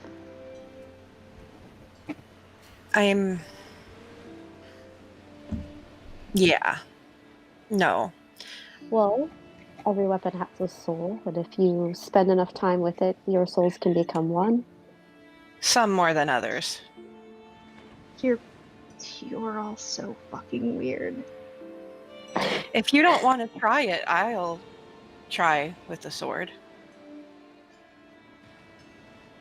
Yeah, no, it's mine. I'm Okay. going to do whatever. Doubt anything happens, but fine. Okay, so you take a moment with the sword. The last couple of hours after she says that, you kind of sit down with it, and how do you how would Sayla meditate if she was going to try and do that? Not very well, I would imagine. So yeah, you kind of like lean up against the railing of the ship. You're not like you know, cross-legged or on your knees or anything like that. You're just kind of like leaning up against the wall with like your knees up, and just kind of like you're holding the sword, just kind of looking at it. You're looking intensely, but you're not trying to channel it all or connect to it. You're just holding it and focusing on it. And 10 minutes passed, 15 minutes passed, 20 minutes pass, 25, and you're just about to give up, but then you feel something. There's this little, kind of like a feather, like if a feather were to tickle your palm, and it piques your interest a little bit, and you focus on it a little bit more, and after a half an hour, you attune to Baramichi's saber. So, now, if you will go to... Oh, wait a second. That's not right. That's not what I want. I want this. Control A, Control C. There we go. So, and then while you're reading through that, I will go ahead and add it to your inventory as a weapon you can use.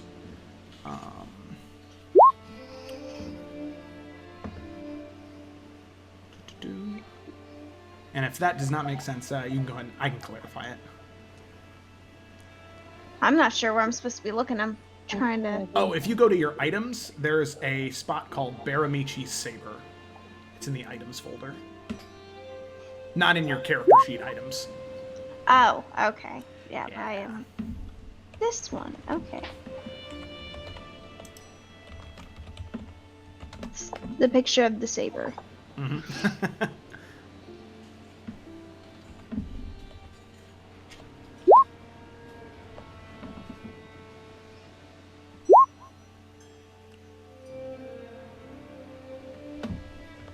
So is his like soul haunting this? Am I gonna be talking directly with him? No.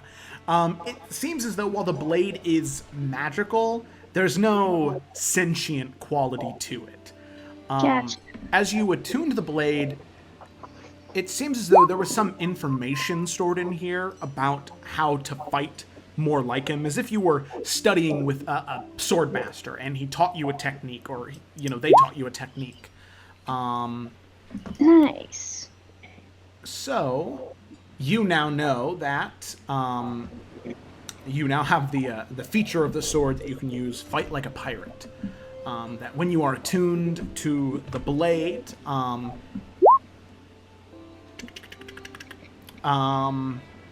Against any humanoid enemy wielding a weapon, you may expend your bonus action, so just get rid of your bonus action.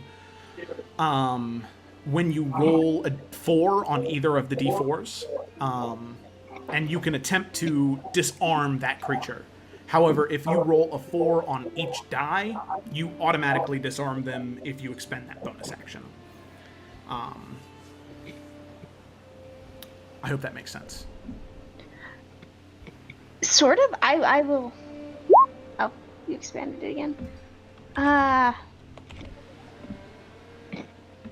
Sort of. I am so new to this. Oh my god. No, that's okay. And it's not it's a magical item that I made, so it's okay if that does not exactly make sense. So it is a finesse weapon, so it's kind of does pretty much the same damage as like a rapier. But the thing is, whenever you're fighting somebody else with a weapon, and no, it's just as many times as she wants to.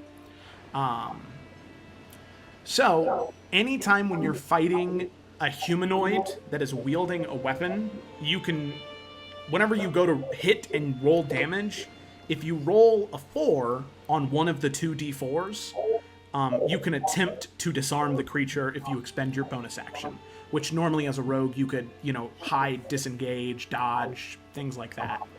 So I just use that instead for trying to disarm them. Yes, exactly. But if you roll max damage on both d4s, so you roll 2 4s, you can expend your bonus action and you automatically disarm them. There's not a contested check.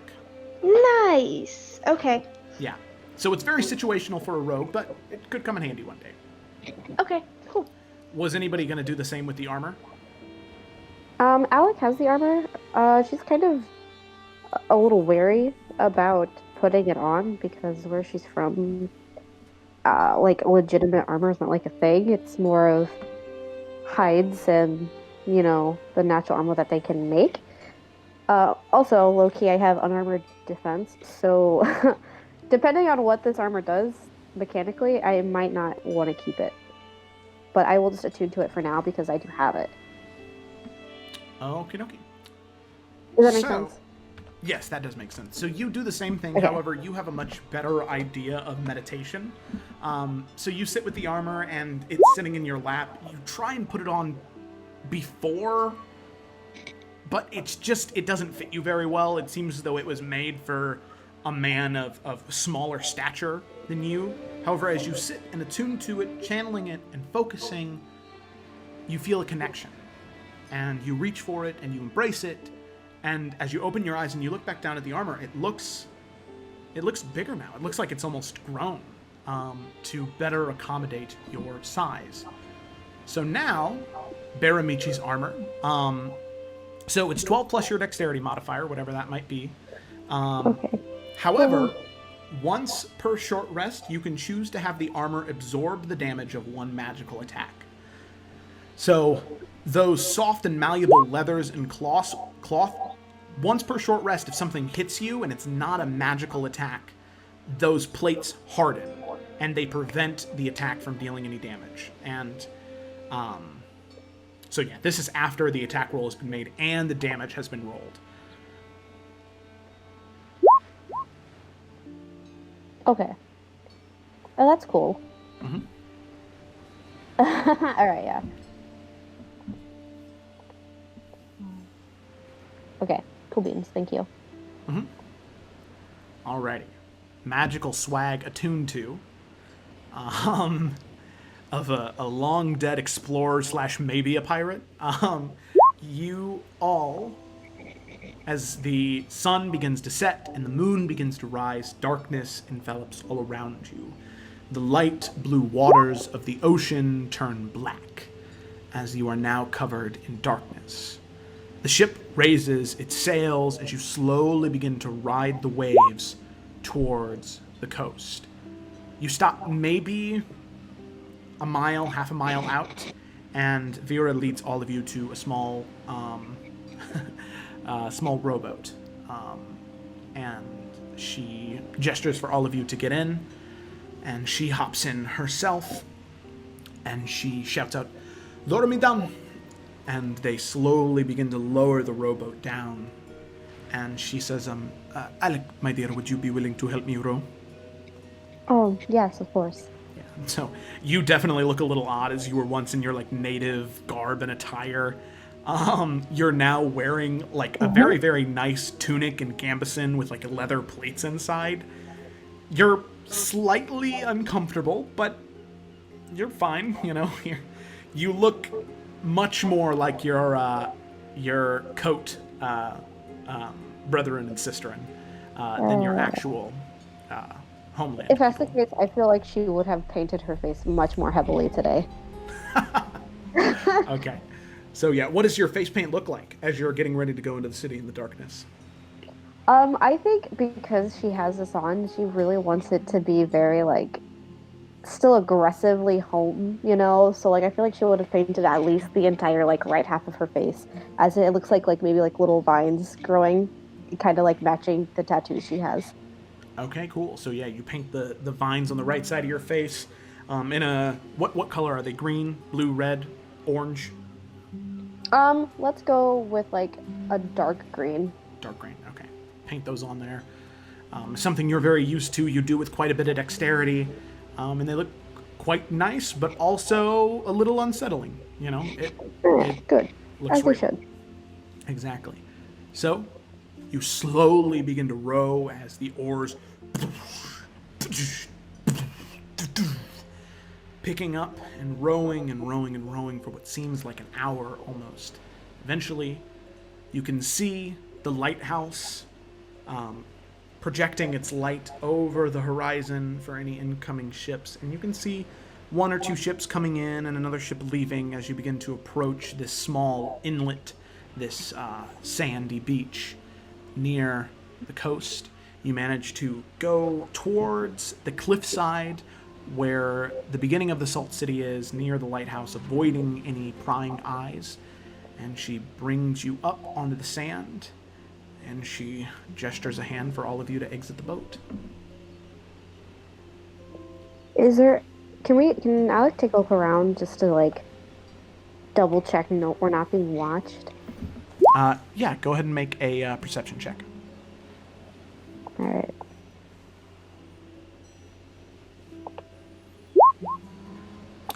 Okay, so as you're slowly making your way out, trying to be as quiet as possible, you can see every once in a while that it seems as though there are guards that come right above where you're at, but because of where the rowboat is positioned and where they're standing and looking, you can like almost see up their noses where they are just not, and they're maybe 40, 50 feet up from where you are.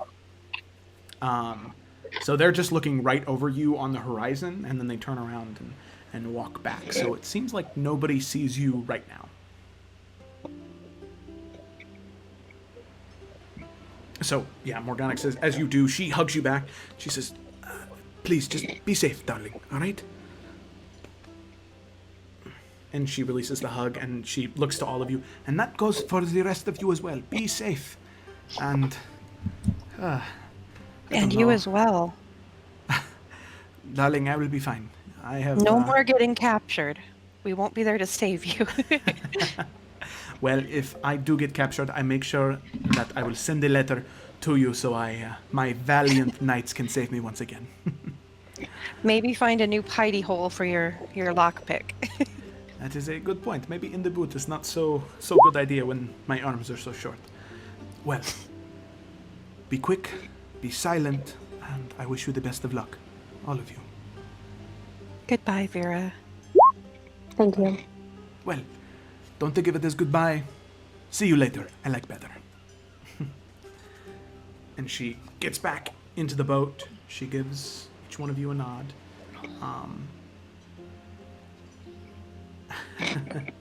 And she slowly... Well, she doesn't get back in the boat. She pushes it into the water and then jumps in and begins to slowly row away.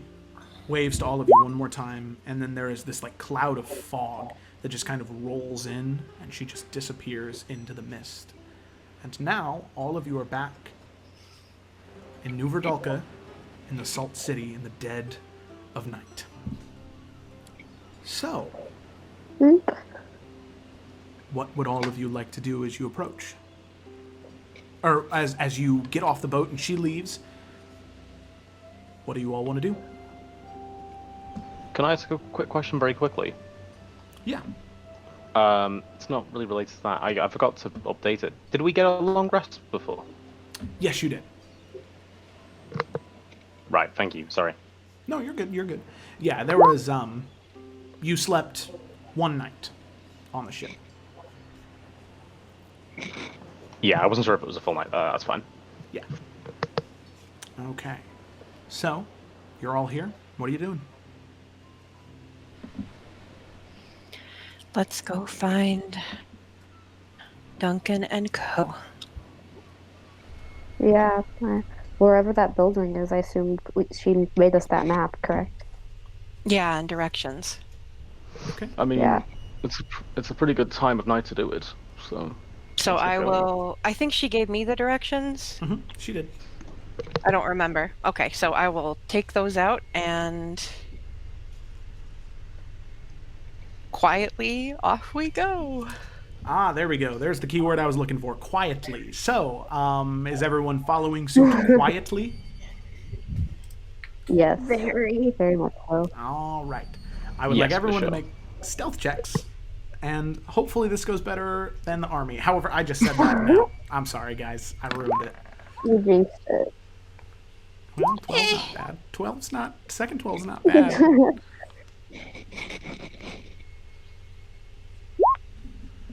Fifth... Oh. Okay. Ow. All righty. Dark purple skin, yo. Exactly. Cyrus is even more stealthy in this moment than Sayla. Because of the dark clothes that he already wears and his dark skin, he really just clings to the darkness. It almost seems that sometimes shadows are attracted to him. However, no matter how quiet he might be, or Sayla might be, Al, not being so used to being on land, having been on the sea for too long, as all of you are making your way up this sandy incline, Al, you end up slipping on the sand. You go, ow, ooh, ah, ugh. However, Cyrus, you're able to stop him being at the very back and sort of push him up into the wall, and those two guards that had walked over, they walk back over. What was that?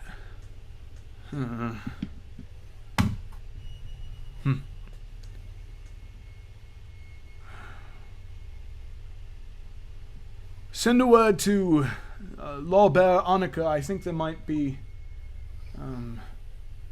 stowaways of some sort. I don't see anything. Okay. You know what? She's probably sleeping. You know, I'm sure it was nothing. It's gonna take one look. I swear, he put me on these shifts for too long. He kind of shuffles his feet back as the other guard is like, "What'd you see? Did you see anything?" No, I think it was just, I don't know, it must have been my imagination. I don't know. And they kind of, the two of them make their way back and away. Oh, man. Alrighty, so, seems as though, man, that guard, not a perceptive boy. All right, so all of you, luckily Al saved by Cyrus in that moment. I'd like you to make another stealth check, as the rest of you seem to be clinging to the shadows fairly well, and Salt Town, especially at night, is very dark and windy, so there's a Watch pretty me good another chance. fucking one. Oh, okay. That There we works. go, that's better. All right, so Cyrus, you push him back up, and he brushes himself off, and he breathes, and then you see him. It seems like he's got his land legs back, as he has balance now. He's not tripping. He's slowly climbing up the sand. Very, very stealthy, yes.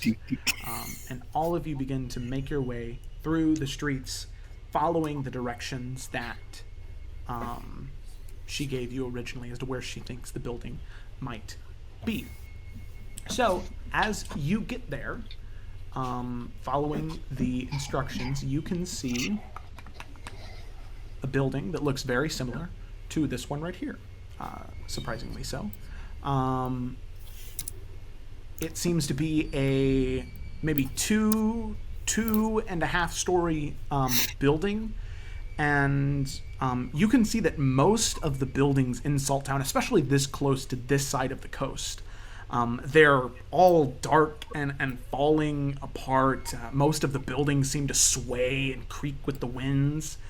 And the wind itself is just howling like no other. It's so loud and so abrasive.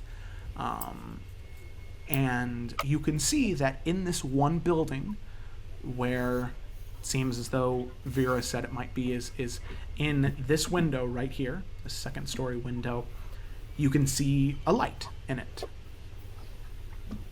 And that's about as much as you can see with just a cursory glance. Are there people like outside this building, like guarding it or like wandering about? Make a perception check. Okay. You are looking around, scanning, and you can't really see anyone patrolling. It seems so the guards actively avoid this area.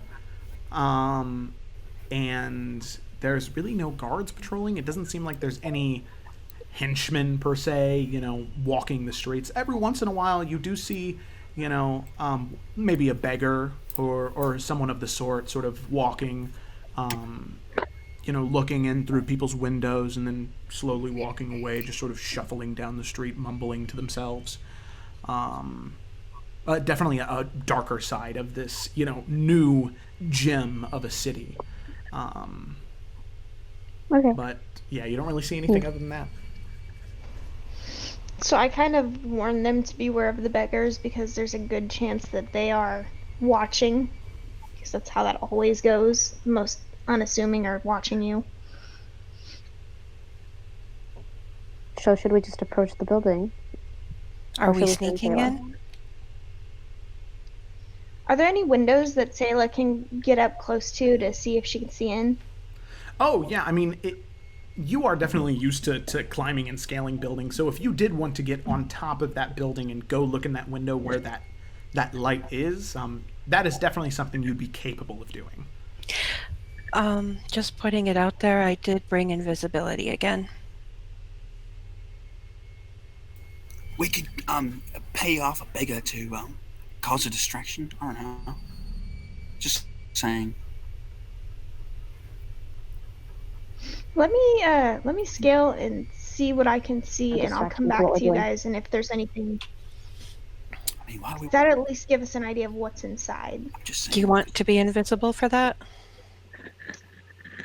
How dark is it? Is it dark enough that she's not going to be seen very easily? Do we want to blow 1,000 gold on that? What was that, Al? Yeah, Do we want to blow 1,000 gold on that? I still didn't hear you. Do we want to blow 1,000 gold on that? No. No, I don't even think we have 1,000 gold. I mean, no. It's because an invincibility potion is worth like some. No. couple No, thousand. No. I think she said Tells us how much it's invisibility. Invincibility, yeah.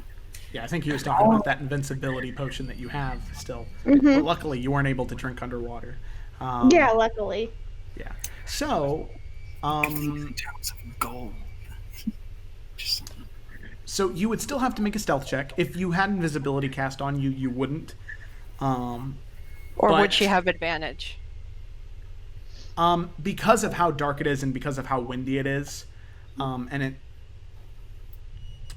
the circumstances, it's the same thing as when you were in the camp and there was so much noise, where there's already so many things happening, where approaching the building would be no problem. It's the scaling of the building that then you would have to make a stealth check. For without invisibility, you'd have to make 2 stealth checks and then the acrobatics check. But with the invisibility, it's only 1 when you're scaling. Because invisibility does not stop you from making noise. It just stops you from being seen. How many times can you cast that a day, Morganix? I have 2 spell slots, and I get them back with a short rest. So, I mean, I brought it for something like this. If you're helping us save Duncan and Co., I'm willing to cast it. Castaway. Boop. Enveloped by darkness and shadow with a boop on the nose, even though you can't see I her. wouldn't be that cutesy, but I would tap her shoulder. Okay.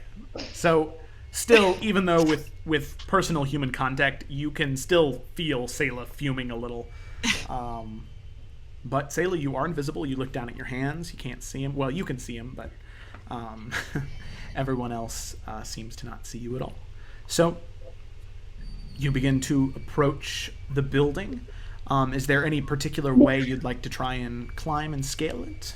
Before I do, can I give Al just a quick slap on the back of the head for patting my head yesterday?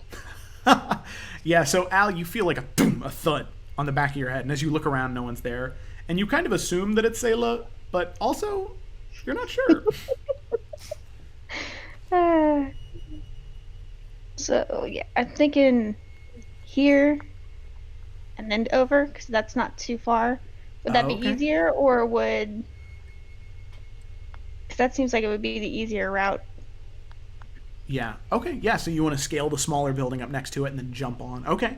So I'd like you to make a stealth check first and foremost to attempt to climb up. I'll see how well you do that. Oof. Okay. And then I would like you to make an acrobatics check. So who knows? These two might. Okay. So luckily they balance each other out a little bit. As you you climb up and you begin to scatter, there's a moment where one of the shingles breaks off and it just sort of slams on to the ground, and you climb up, you scatter up, and you sit there, and you can see somebody open the door, and you can't get a good look of the face, but they shout out, "Wait, is anyone there?" All right. And the door shuts, and you think you know that voice. But it seems as though, because of how windy the city is, that voice shouted out and then shut the door. So do you still want to jump across and look through the window? Yeah, just to be safe. Okay. So you jump across. This time you land more delicately and you go up to the window, and you can see Ko in there, that native who looks very similar to Alec, with the blindfolds over his eyes. You can see 4 guards, very similarly dressed to how you would. And you can also see Jalissa sitting in there. And after a moment, Duncan climbs back up the stairs, and you see him mouth some words. It's a little harder to hear, but make a perception check for me real quick, just to see if you can hear him through the window. Okay, so yes, you can. So you hear him say, "Well, I thought that I had heard something down there, but I suppose it was just the wind knocking off one of the shingles. So I know, Jalissa, that we necessarily haven't got along in the past, but I'm hoping that if you've found any information about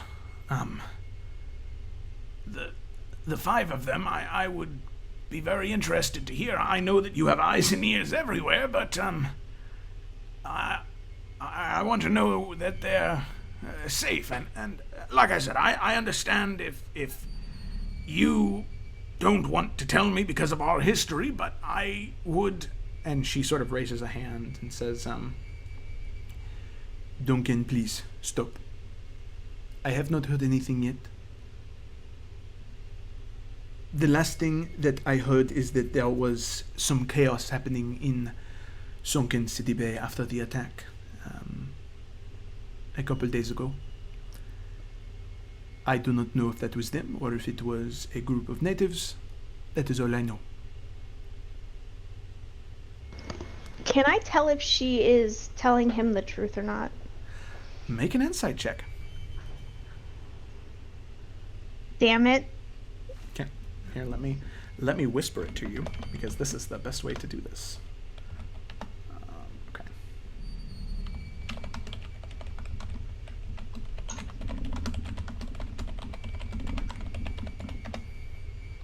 There we go. All right. Okay.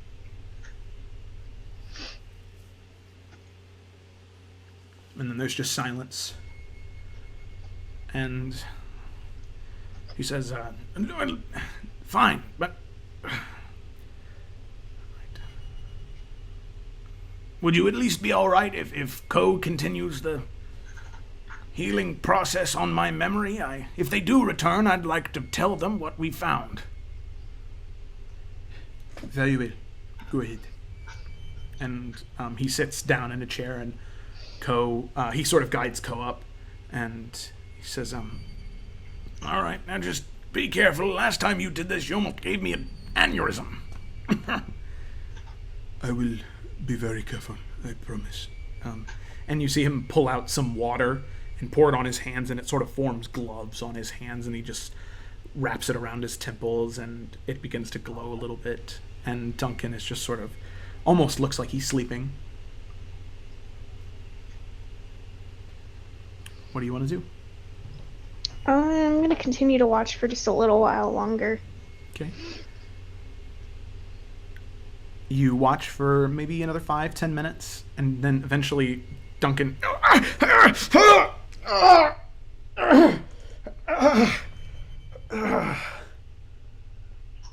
Oh my God. So close. I can see his face, and her. I can see her. Who is she, though? Oh, God, so infuriated. And no, because the wind is so heavy, you guys just hear and the crash of waves on the coast. So no, you can't hear any of that. So he, why? Gods! And you can see this visible frustration that you've never seen off Duncan before, as he's just sort of crying out in this frustrated tone. And Jalissa says, that is enough. Hopefully they will return, and hopefully they will have information for us. And then it seems as though there's just silence. Okay. She's gonna make her way back down to tell everyone. Also, we lost Al. Al is gone. Yes, I was just going to say, as soon as you make your way back and you begin to describe what you saw to everyone else, as soon as we come back from our break, we'll hear what you guys want to do. Sweet. Yes. Okay. All right. Pause recording. So, last we left off picking up right where we were. Sayla, you had seen Duncan and Jalissa and Ko and these 4 other armed guards in this second-story room in this abandoned building, and it seemed as though they were waiting for something. Duncan seemed to want to know where all of you were, and Jalissa seemed, as far as you could tell, not to really have any idea. But there seemed to be an uneasiness to the room, and you watched as Ko tried to heal Duncan, but there was a blockage of some sort. Something was stopping him from doing it. Luckily, you watch for a while, and then nothing happens anymore. So, you make your way down the building, and you make your way back to the group. And none of you have seen Sayla for about the past 15-20 minutes. And Sayla, you approach, and you can see they're starting to look at each other nervously. What would you like to do? That is... She's invisible. She could totally just kind of have a moment of revenge for bullshittery. She's gonna come up and give Morgana a small smack to the back of the head as well, because that's for blasting her with a freaking Eldritch blast. Okay. Morganix, you feel this on the back of your head, and as you turn around, you see Cyrus behind you. What? What was that for? The hell did that come from? Wait, did that break her invisibility? Because attacks do that. She didn't deal any damage. Okay. I'm there casually drinking a hip flask. What? Something just hit me in the back of the... Oh, Sayla. And by the way, as soon as she turns around and says that to you, Cyrus, and you say, what? As she's looking at you, her face begins to, like, ooze this slime. And from her face emerges that fish face, and it goes, yeah, I will always be with you. And it starts to move closer towards you, and, like, start to envelop all around you, and then slowly fade out and disappear. I start backing away and say, dude, fuck off. Wow. Even I think that's a little harsh. I mean, you did just smack her in the back of the head. I mean, I'm saying, Sayla says as she just kind of stands there. Morganix just sighs heavily. What did you see? So it was him that we saw come out. Yeah, you can assume that that was Duncan who came out of the building. I am assuming as much. So I then relay everything that I saw and heard. Either she's a good actress or we're being played. This doesn't make any sense to me. Should we just go in there? Why the hell not? I'm all for confronting her. Why not? Okay. Did we just go knock on the door? What's the worst that could happen? I could kick the door down. Nothing wrong at all that's going to happen. Nope, nothing. Alec will start walking towards the door. Wait, Yeah? just in case, I think Suggestion? we need to decide if we found anything in there or not. We might not want to tell her, because it's still entirely possible that we're being played or that she's playing both sides. I don't trust her. I don't think we should tell them anything that we found. You sure? I mean, we can't just brag a bit. I say we tell him it was a dead end. I mean, I all agree. right. Until we can get Duncan and Co alone. Just make sure you're covering up that pretty sword there, and wrap that cloak around that breastplate. Good point. Yeah, I think Alec will just take off the tunic for now. If it's a dead end and she is in on this, is there any reason to keep us alive? Do we tell her it's a dead end, or do we tell her that given recent events we choose not to share? I don't know. We could just say nothing. Like, I don't know. Just whenever she asks, we could just move on to a different subject or something. Just want to dodge it. Or we could tell her as much as up to us discovering the items, see her reaction, ask her why she is betraying us in this moment, and go from there. All right. All right. I'm not sure. This is not the way my people handle these situations. If Nor it was am up to I. me, we would just kill each other right now. Oh, mine don't do that. I'm not Mine used stab each other in the back. Well, there's no honor in that, is there? So we might as well just go in. Honor is useless when you're dead. Well, then we Just won't saying. die. Just saying. Alec will head towards the door. All right, so Alec, she begins to walk. Morganix follows. I mean, yeah, honor. Go, yeah, honor. Yeah. Sayla is still invisible at this point, so she's just going to be silent and just be watching and trying to interpret if people are lying or not. Okay. All right. All right. So the five of you approach Sayla at the very back, invisible. You all, and I'm assuming you're bringing Fro in with you, right? She's still in the Yoda backpack, right, Alec? Correct. Okay. All right. So you all begin to approach, and Alec, you get to the door. How would you like to knock, kick it down? I'll kick the fucking door down. All She right, does Morgana just raising her hand to knock, and it's like, oh. All right, go ahead and make a strength check real quick for Okay. me, or an athletics check. I mean, sorry, my bad. Oh, okay, well, I'll do that. I don't know what happened there. Ah, okay. So you raise your foot up, leaning back on your left leg, kicking with your right. As you slam your foot in, it flies off the hinges and scatters across the floor. You hear people running around. What? What was that? And you hear a voice. No, you stay right here. And as she comes down and around, you see Jalissa is the first person to make her way down the stairs, and you see that she has like these two mini hand crossbows in her hands. And she sees the four of you. She does not see you, Sayla. And there is this look of disbelief on her eyes. You are alive. Are you disappointed?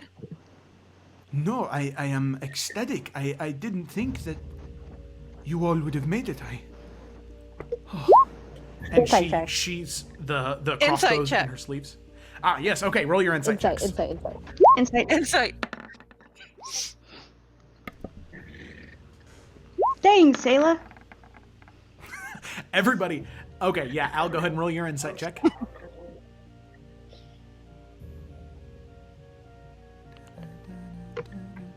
Big money, no whammies.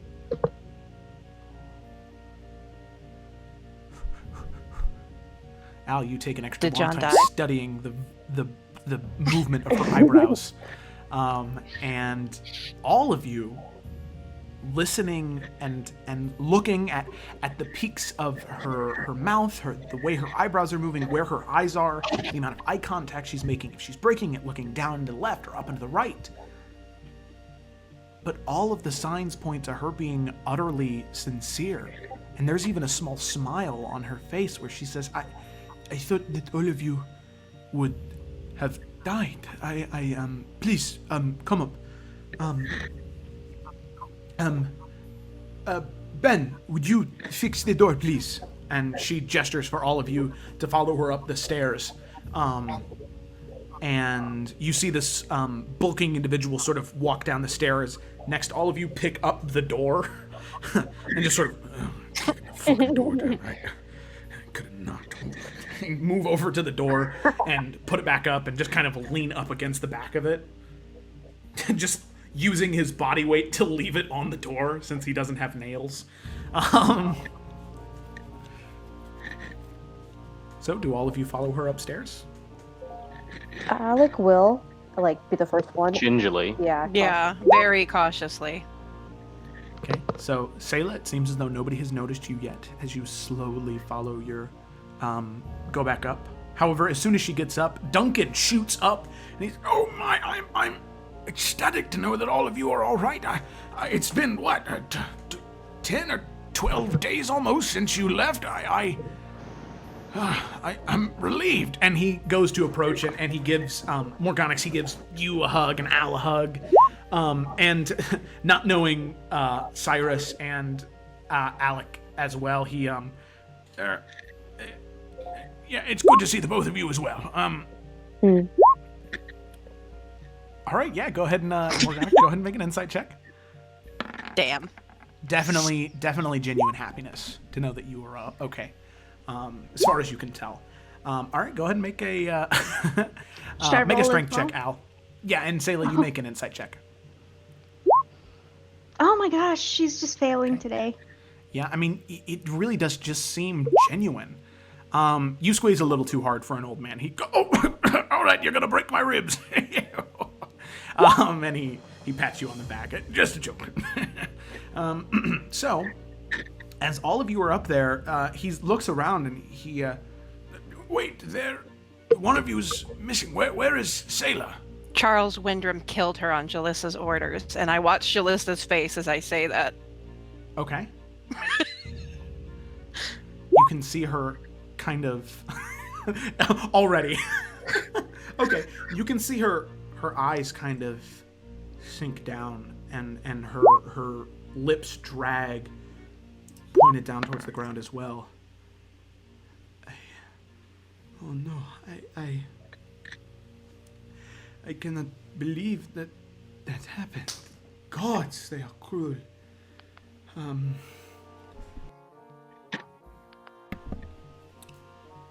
You can see that there's genuine sadness there. I didn't think that. I'm very happy that all of you made it. Honesty is what you would like now. I assume you're probably very confused. I'm sure that you have found things and read things that are... For one, Charles Wendren is the one who killed her. That is what you said, yes? Yes. That's the story we're going with, yep.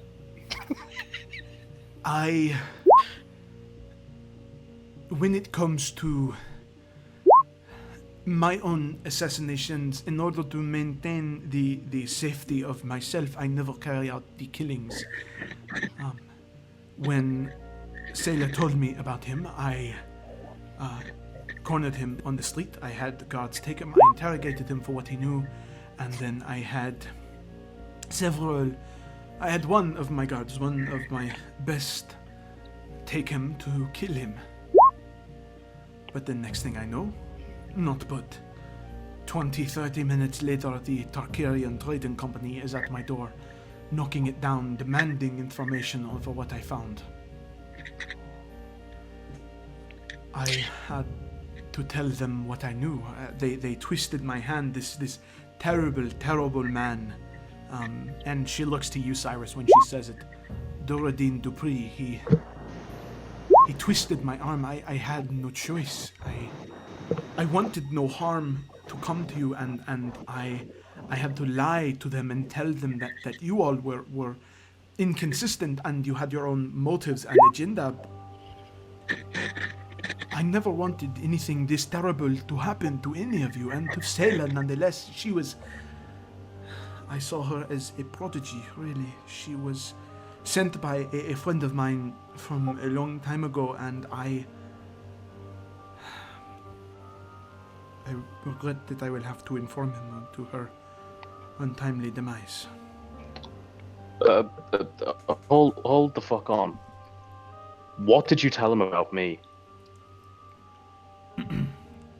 Well, I told him that there was a group, there was a native, there was a purple tiefling by the name of Cyrus. I had to give him all of your names. What I knew about you, not that much. I told him I knew nothing about your home life and where you grew up and any of that. And I told him what you looked like and where you were headed. And I had to tell him that you were inexperienced and that the dispatching of your lives would be easy, hoping that I was wrong in that moment, that you would be able to beat whatever goons he sent. And when I heard that he mobilized on Sunken City Bay, I feared the worst, but I am very happy to know that you are alive now. He may or may not have sent a small army. Yes, that is typically Duradin's style. He is,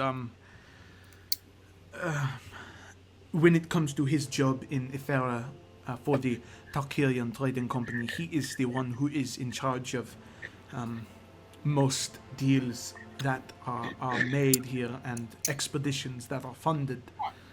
And if he was able to convince the heads of the trading company that Sunken City Bay would be a good investment, then they would make sure that they would stop at nothing to have it belong to him. Can I roll another insight check? I'm really Yes. trying to figure out if I can believe her or not. Yes, you may. Go ahead and make an insight check. Me too. Go for it. Oh, hey, we got the 22, so it doesn't matter. Okay, so that is a 32, which is good. Because as you're watching her, there is just something that she's leaving out. It seems as though there has been, and even you are perplexed at this, that there's been a majority of truth, probably 85 to 90% of what she said has been truthful up till this moment. Finally getting a good read on her tics and what she's doing, and as time goes on, you really get to focus in on that. But there's just something specifically about what she said a little bit ago about she never told anything past your home life or anything like that. You saw her backpedal there for a second, where she started to say one thing and then she reversed and started to say another thing, but it seems as though everything except for that has been relatively truthful, which is perplexing to you. I take one single step forward and say, what did you tell them and what are you not telling us? Make a persuasion check. Oh shit. Okay. Oh my god! Motherfucker! Oh shit! Oh, The math. That is amazing. Okay. So she looks at you, and there is this. Most of the time, she has been this confident, commanding woman, but you see her shoulders kind of slump. And I didn't want to tell you to worry, as I do not think that anything will come of it. But I did tell him everything that I knew about you. He kept pushing me about it. He knew that I was leading on. And as with anyone that I get into business with, I make sure that I know everything I can about them. And I know quite a bit about all of you. I told him almost everything that I knew because he threatened something dear to me. And I did not want any harm to come of it, so in that moment, I succumbed to my fear, and I let him get the better of me, as he has done many times. Which is why I am here now. I am not in my normal place because I am afraid. Wait, backpedal. Many times? You fucking know this man? What the fuck did you say about me? I told him I knew that you had come from Dragon's Bay. I knew the ship that you arrived on. I told him that I knew you were using an alias, but I did not know what your real name was.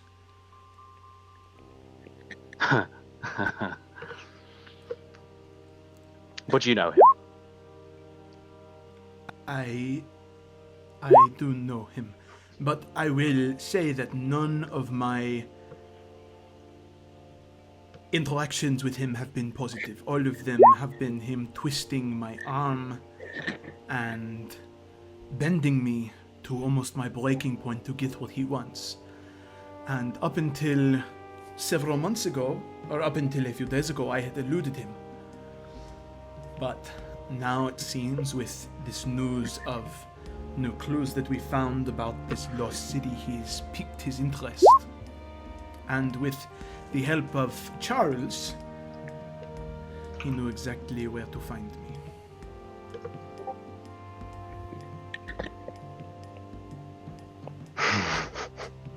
Well, nice knowing all of you. Time for a new city. Good luck, you fucking imbeciles. Wait. Silas, I understand that you are angry right now, but listen. It is very, very obvious to me that all of you are quite powerful individuals. There is no getting around that. The fact that you are able to escape a city captured by an army, and the fact that you are able to make your way around these great obstacles, that does not mean nothing. If there is a way to get revenge, it would be working with me. And I understand that you all probably have a great trust issue with me right now, but as a gesture of good faith, I told Sailor, God's willing, when she was alive, that I would do research on what I had found about some individuals. The son of Duncan's friend and his wife. I know that both of them are currently in New Efera, which locally, New Efera is not a subsidy of the Tarkarian Trading Company. It is a free city. The issue with staying in Nova Balka is, well, Doradine Dupree has many eyes here. So, if you were to go to New Efera to investigate Fadana, who, as I said, is she is a servant to the Lord's wizard in New Efera, and the son, you were correct. He was a soldier for the for Nuvadalka, but on a journey out into the slumbering jungle, he was attacked by natives and was wounded and was sent to New Efera as well for some type of reorganizing or excuse me, recorrecting, something of the sort. So, and on top of that, I was able to intersect some mail to one of you. It was Mail? Yes. It was actually for you, Al.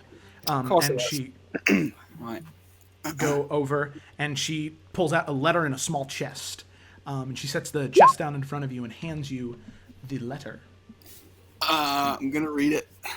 Okay, alrighty. So here, let me add it to your journal real quick. Cool. Let's All right. see there. So Item. it should be. Oh no. That can't be good. Do you guys want me to read it? Do you want me to read it aloud? It's up to you. If Al reads it aloud, then yeah. But if not- Al doesn't read it aloud, Okay. but I'm just gonna read it aloud to you guys. This is hilarious. Okay. My dearest roly-poly, I hope the adventure, in quotes, is going well. I have not heard from you in some time. I just hope that your field study is all you hoped it would be.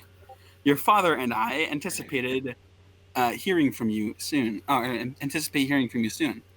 We heard that you had given most of what we gave you to that orphanage in White Harbor. While that was quite noble of you, I hope, hopefully, this allowance will not be lost as easy.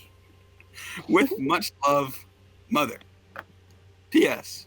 Remember that your father and I have eyes everywhere. XOXO. Al's face gets a bit red, and he rolls it up quickly and puts it in his pocket. Okay. And he looks in the chest.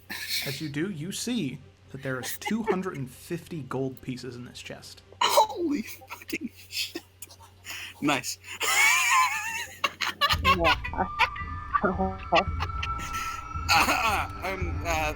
Right.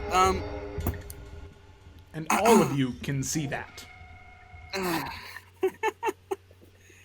Wow. Well, Jalissa, we would need much more if we were to ever even consider working with you again. Al closes the lid. This is what I have been able to gather. Name what you wish, and I will do everything in my power to get it procured for you.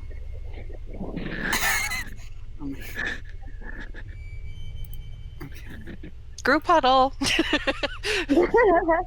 Okay, huddle, guys. Huddle, team. Let's huddle up.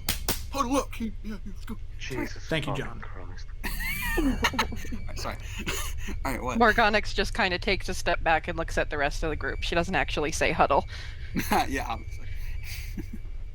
I don't even think that's a term here. Is it? Joe, is it a term? Sure. What are you guys talking about? What do we do? I mean, I don't know. I think that this question is more suited for yourself and Cyrus. Cyrus, including, he doesn't seem very happy with what he found out. I'm not sure what's happening. This is not how things work.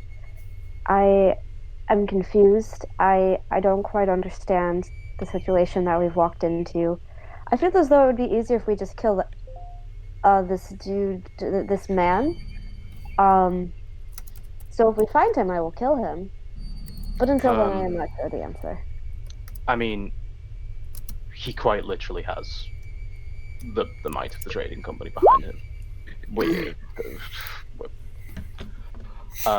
I'm just drinking like heavily out of a hip flask. Cyrus, where would you go? What does he want with you? We go back. He's not a particularly big fan of mine. It's entirely a mistake. Entirely a mistake.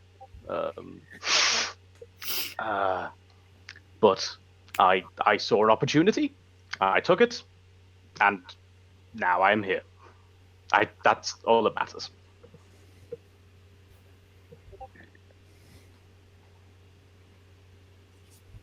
I can't help feeling like we're in something we won't escape, and I'm afraid. I don't know how much he knows. I don't want them to hurt my family back home. Well, I guarantee he knows me. I mean, I just keep drinking. It seems like we may be stronger together. Alright, if we're going to stick together then, what? I mean, Exactly. my goal right now is to, I'd prefer to stay alive. Yeah. If, that is my preferable option of living. Oh, yeah, right. Yeah, I understand. Right, what exactly are we? I mean, like a group, a band, party, I don't know. What other words are there? What, like, I don't know. Companions, nonetheless. Correct. Right. With a stooges. I sort of, kind of like leaning over and covering like my face with my hands, just kind of whisper, Sayla. Make a stealth check. I'm kidding. And I poked her arm very lightly just to let her know I'm right there. I'm listening. Okay. How long is invisibility? Is it? Hour. Okay. All right. So I'd say you're probably at about a half an hour, 45 minutes right now. Do I drop it? Are we going to keep up the thing, the charade, or not? I wasn't thinking on it. It was just something that popped out. Do you want me to drop it? I think she's being honest with us this time. We just told her that you died, and then we get really just spring you on her, just like that. With all due respect, we, for the longest time, thought she was lying to us, so... I mean, yeah, well, that was you guys. But it's like, I mean, do we want to put her in that state? Would that be the best situation for us? I mean, I couldn't give a single fuck about her feelings right now. I couldn't give a shit. True. I'm talking about like psychological status, right? I'll ease her into it. All right, sounds good. Ow. take a Does it look at mean- our friend here, and she's gonna like point to Cyrus. I don't think your she can't like say the word psychological very well. Uh, psychological status. Well, think about him. What does this say to you, Wait, hold on. What? What is what? We're pointing to who? Cyrus? And his what? His status? Yeah, the fact that he's on the floor sad is Oh, basically he's what fine. she's saying. Oh, Take he's a always series fine. He's fine. Sayla, I think it's up to you. Go ahead and drop it. All right. Okay. I will look back to Jalissa. Jalissa, Al, shut up. remember that thing that we said Al. about Al. Sayla? Al. Right. Al, Who's shut up. right?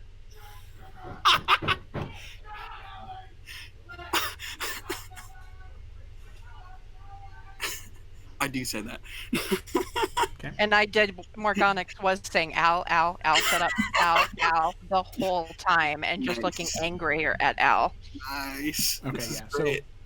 all right. So, John, you can go ahead and mute yourself now. So, as Morganix has calmed you down and stopped you a little bit, Morganix, you finally get him to stop. I mean, he already said it. Yes, and so Gillis is very confused, just looking at you.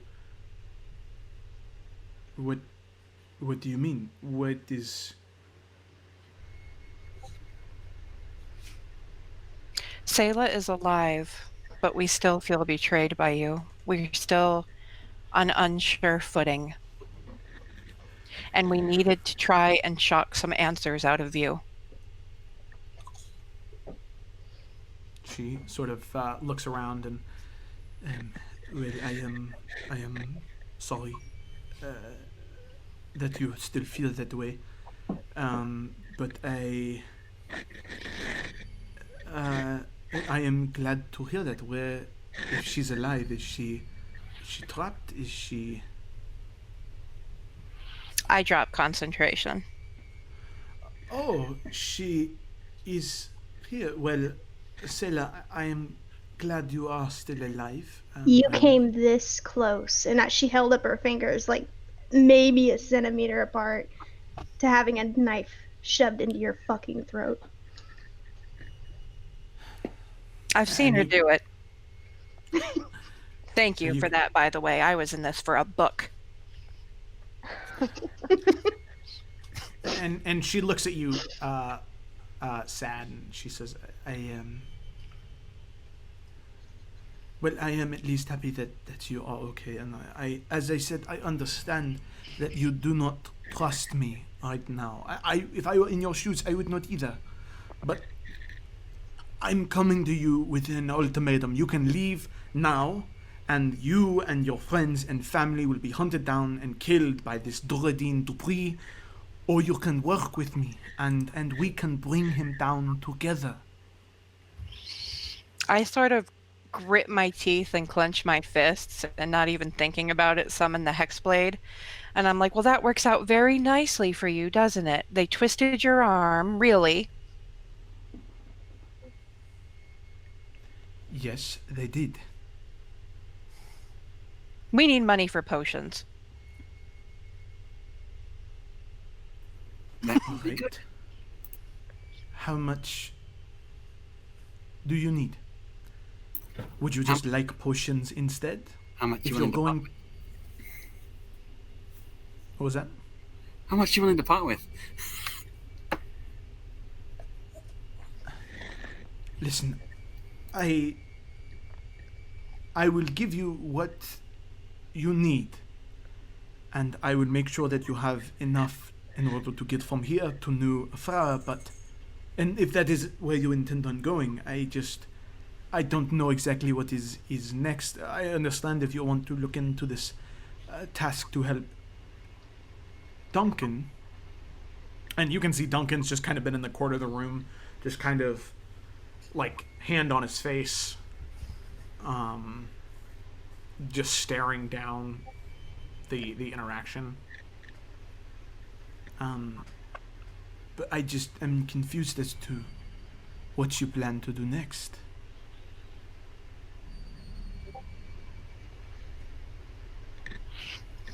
I think we are as well.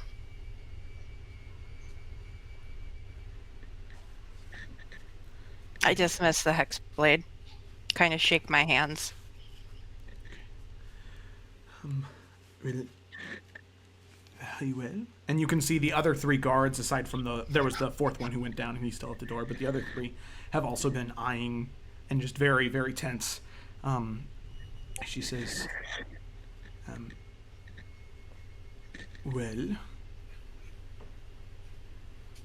tell me what you intend on doing, and I will do what I can to make sure that you have everything you need to accomplish that. Also, you have completed a job for me that was very strenuous and very deadly. So I would be more than happy to pay you for what you had done so far. But What did you tell them about me? I told them that you had sailed from White Harbor with Al, and that you lived in Hearthcrest, and that you were a librarian for the library, that your parents were professors at the library, theology and astronomy. Then I am in this, and I cannot walk away. And, me? What did you say about me? I told them your full name, Oh. also that you left White Harbor with Morganix, that your parents are the 2 of the headmasters at the College of Hearthcrest. So, if anything, in all honesty, you have very little to worry about in terms of their safety, just more so what will happen to you if they were to get their hands on you. All right. That's all right. All right. Yeah. All right. And everyone else? What There's did you nothing say that they about know about everyone me. else? This woman knows nothing of me or my people either. No, Alec, I do know. You are from Congiato. Your tribe was brutalized and murdered for the most part. And I know what purpose you served. And I know of where someone special to you is. And how do you know this? I have eyes in many places, and I make sure to know everything about a person before I go to work with them. What do you mean you know where someone is? I think at this point Alec is like, she's stepped up to look down on her. And she looks up at you. I know where your father is. Where? He is in New Efera as well. Did you tell these people this? Yes.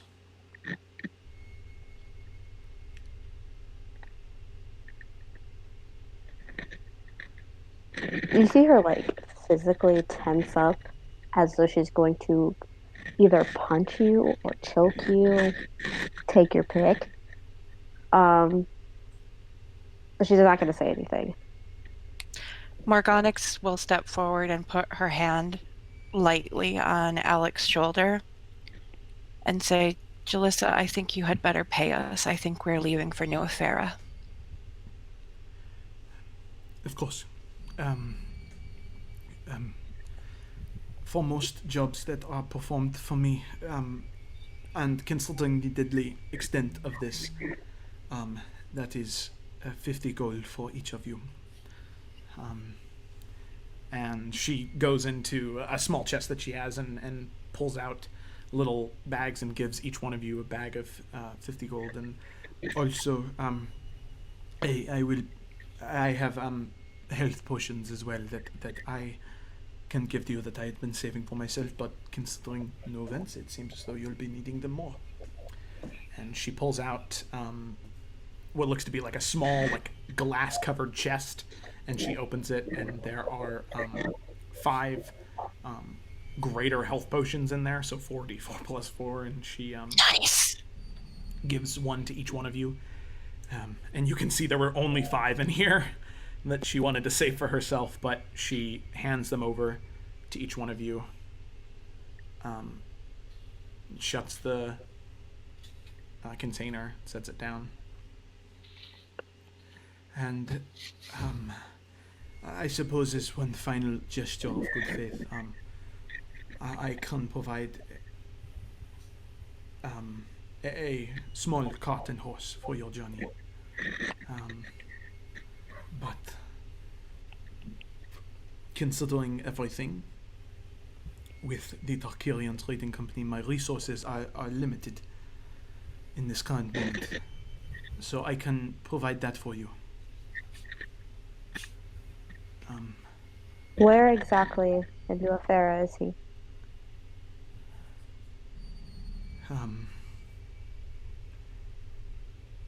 He is, and you can see her kind of tense and get a little uncomfortable in this moment, which she's been upset this entire time, but uncomfortable is the first time that she says this.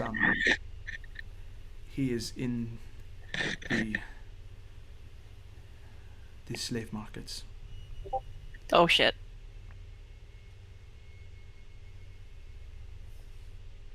Now Sayla's gonna move up and also stand next to Alec just because she has a feeling that's not gonna be good. Can Alec punch her? Yes, you can. Roll for an attack. Okay. Roll a strength check. Alright. Oh, she's lucky. So you are just Maybe I'm just overcome fuming, with emotion. and you make a wide swing, and she just sort of ducks out of the way, and she says, "I understand you are angry, Alec. I am sorry. I do not like the situation that he is in any more than you do." I'm sorry. Do you understand what your people have done? This was our home long before it was yours. And you've taken everything. And then you what? You make us work for you? Because you're too fucking lazy to do anything yourselves? Alec, if you recall, I was the one who came to you. I took you from that manual labor that you are doing. I try everything I can to make sure people like you who are put into those positions no longer have to do that. No longer have to serve masters in chains. I know what that feels like, and I do not want that to happen to anyone else. She will spit at your feet and she'll just turn away.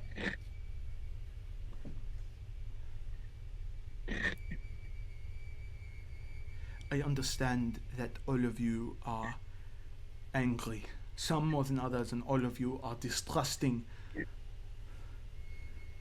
And you can now see that the frustration in her is starting to build a little more. But in terms of the choices you have, they are very little. I've said it once, but I will say it again. You can either do this with me and end this, or you can try and do it on your own and die. And believe me, if anyone is capable of doing this, it is you. As much as I hate to admit it, it is not something that I could do on my own.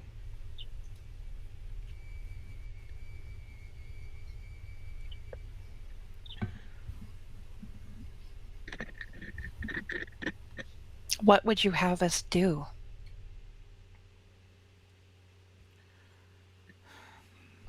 Well, for one, I can guarantee you that wherever the Tarkarian Trading Company is going is wherever those next set of clues were. Whatever was in that tower, they would want to find the next step, and I don't know if they have a way to do that. And I don't know if you even found anything when you were there, but that is where they would head next. Is wherever they think they might be able to find this lost city. It depends on if Charles is alive or not, and we honestly don't know. Good thing they're screwed. If Charles is alive, then they know an idea, not as clear as we do, but they have an idea. If he is dead, they have nothing.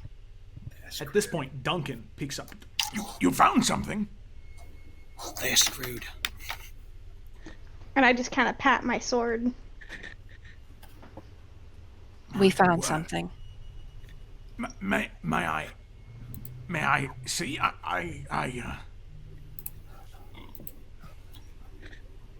Sayla hands it to him, but she makes it very clear that if anything happens to it or he tries to take it, she will literally kill him. So Alex will also like throw the paper at him. Oh, I have the paper, you have the armor. Oh, JK. I will throw the armor at him. okay, so oh my, and he sets it down on the table, and this sword, this was Baramici's, and as he's touching it, his eyes glow this bright, vibrant purple. Oh, I haven't done that in forever. That feels good. And you can see that he's definitely more put together and not as scatterbrained. It seems as though something with Ko has been helping. This, well, definitely belonged to the pirate Baramichi, that's for sure. Set that down. And this armor, this is vintage, ancient Thorolian. This is quite amazing. This threadwork is preposterous. Oh my! And then he looks at the paper. I didn't show him the paper yet. Oh, you didn't? Okay. So he looks. This is quite amazing. Was there anything else? You found his tomb? Was there a body? No. There was a paper. And I'm going to kind of hesitate before I pull it out from under my jacket and offer it. All right.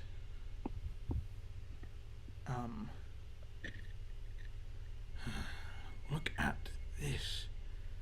Welcome, initiate. Initiate of what? Let's see. Welcome, initiate. You found where Baramichi was laid to rest. If the lost city is what you seek, you must find where Borolo was born. My sword will point the way. Huh.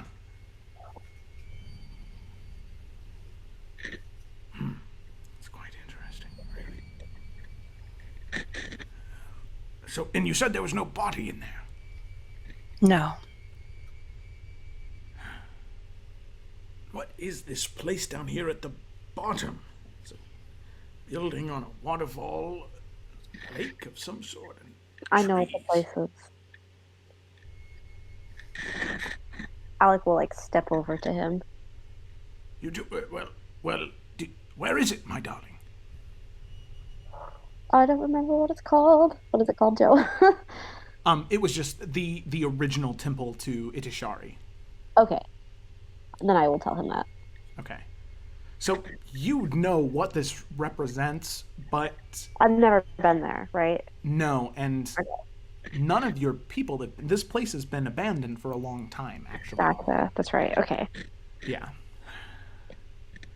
So, well, it's the temple to the first temple to Itishari. That is quite. This initiate. Was there anything else that you found there that Baramichi had a crew, of course, but he wasn't a member of a club. I found a piece of my sword. Well, that's quite curious.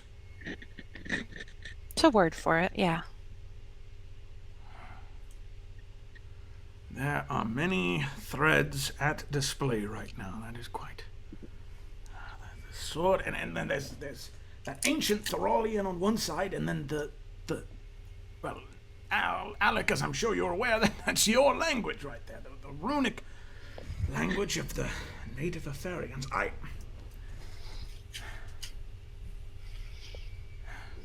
Listen,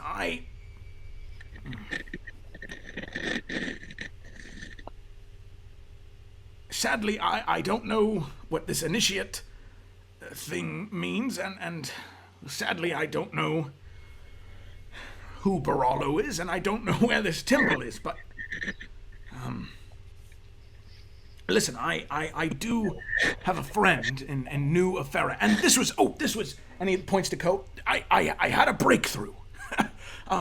Thanks to help from Ko, I've been able to figure out a couple of things. There's still some type of block preventing me from really thinking about it, but that order that I received from that friend to send the book to New Efera, it was forged. It wasn't real. I couldn't read the signature, and then when I went back to the academy to look at the papers, it was all gibberish. Nothing made any sense. Now, my real friend, who would have had some interest in the book, is and she looks to Alec, and says, well, Alec, I'm not sure if the two of you are going to get along, but she's I believe your people consider them lost, I think is the term, but she has adjusted to civilized, or not civilized, colonist life. I meant no offense. Sorry. She grunts. Yes. She's a dwarvish woman who lived among the stone tribes. But she is an expert in all things native, and specifically this type of this treasure hunting stuff. She does quite a bit of research on it. Her name is Theralyn. Most of the time, I would just call her Lynn. But she's Whoops. most of the time, to most friends, she goes by Lynn, and I can promise you, this is a real friend, not one of those who, well, who knows what. But yes, she lives in New Efera. She has a funny enough, she has her own library there in the lower city, where she specializes in tomes and writings from the native Eferians. She wanted to try and enlighten people about how complex the native life and culture really is. Perhaps she's not as lost as you say, then. Perhaps not. However, she does sleep on a bed and does eat with a fork and knife, so... and you can see he realizes he made a mistake by trying to make a joke. Sorry. But, yes, I believe that if you were to find her, and maybe you could find out more about Fathana and Liam. I need to get to my father as well, so we will be going to New Efera. And if it is not a we, then it is I. I will go.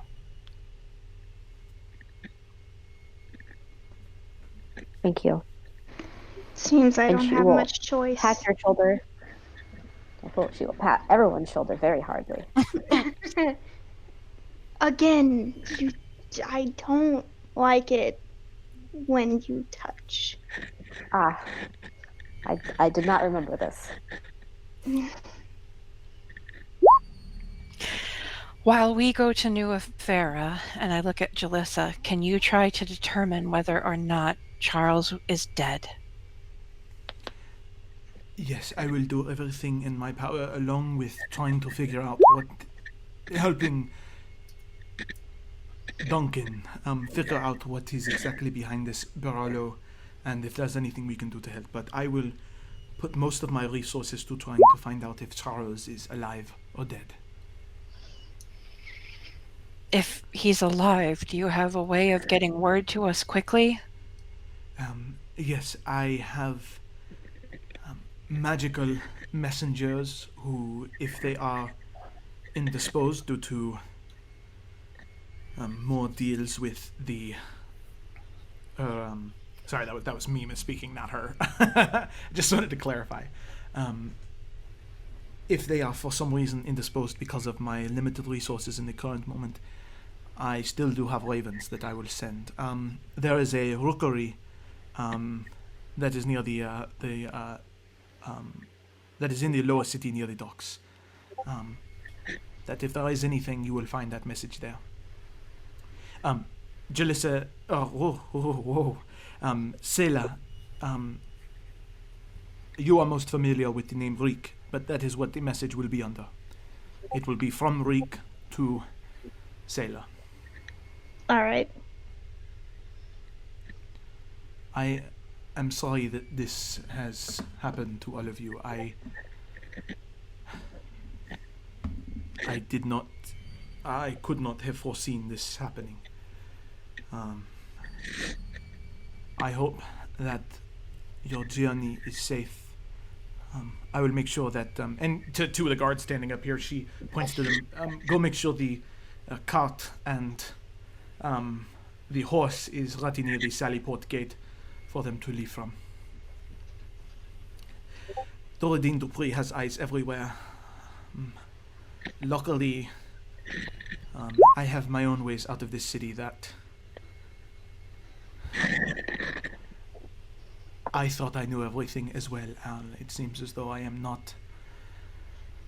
not have the foresight ability that I thought I did. But I am going to try to make it up to you. Oh, she heard. She still heard you, even though it was under your breath. Yeah. I am still going to try to do anything I can to make it right for you and figure out anything I can. Good. And I know it goes without saying, but I still feel as though it should be said. If there is anything I can do to throw any of his agents off the track of your family and friends you have from your home, I will do that as well.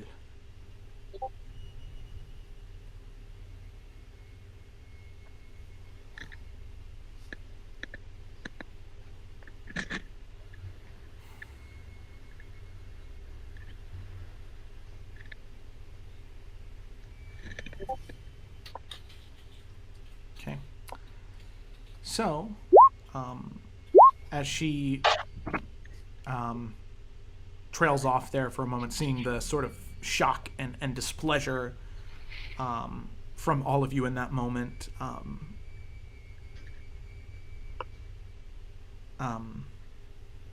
Duncan, he kind of, yes, well, if you are intending to go, I have made the trek many times, and luckily it's not completely jungle. There is a road.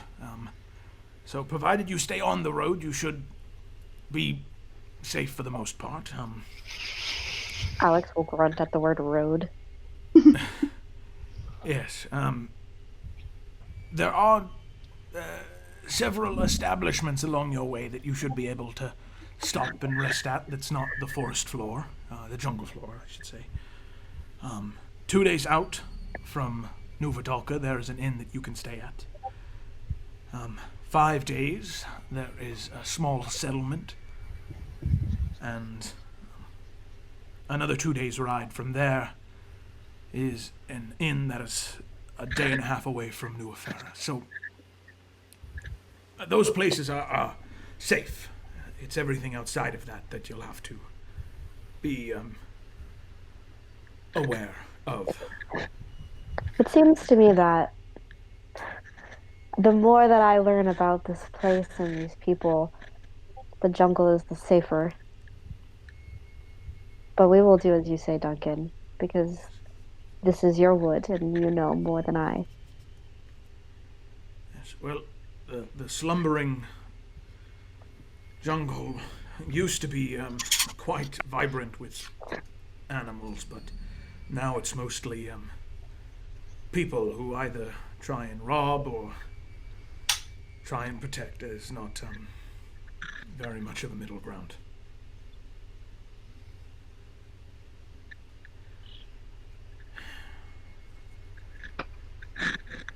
I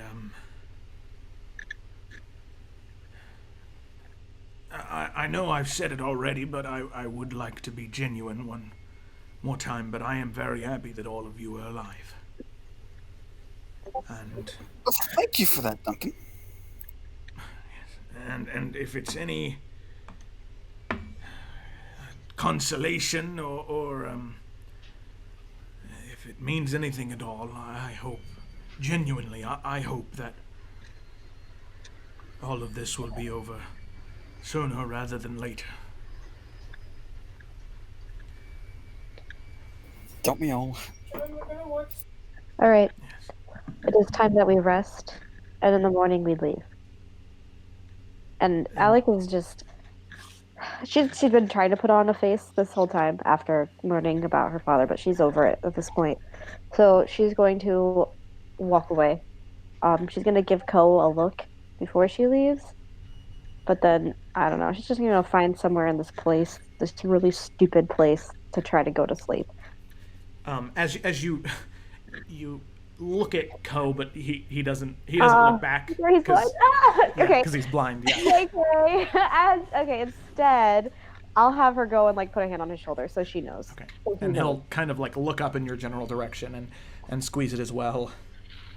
Nah. And there is just he kind of almost digs his nails into your hand. And he kind of makes this muffled noise, and it kind of sounds like a cry, but he can't shed tears, so he just kind of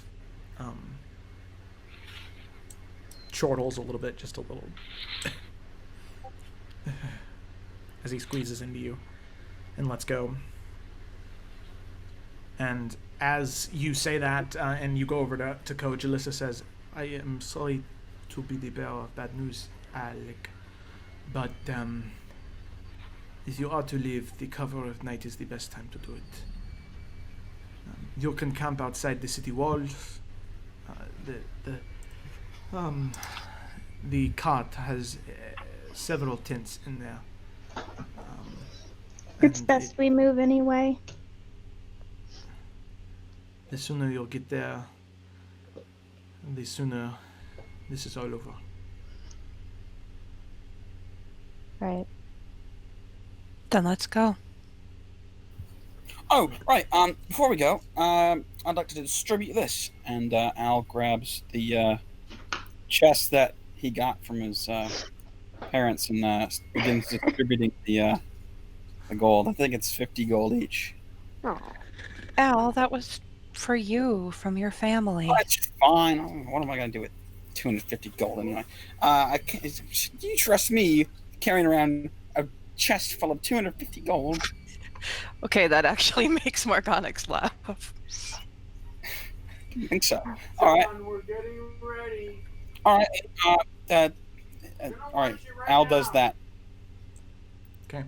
So Al, you distribute the gold from everyone else, and there's one guard left in here. Actually, the one by the door, and she walks down and she says, "You will lead them to the sally port and make sure that they have everything they need before they leave." And he gives a nod and sort of lets go of the door and lets it boom, fall onto the ground. And he's like, "Do you want me to get some nails on the way back to fix that?" And she, "Yes, I would like you to get some nails on the way back to fix that." And she heads back up and says, "He will lead you to the sally port. Please, all of you, be careful. The last thing I want is for anything to happen along the journey." Sorry. Not only do you need this, but you are doing many people a great favor by making sure that this Doradine Dupree can no longer do what he does. And she sort of sits back down, slumped into the chair, and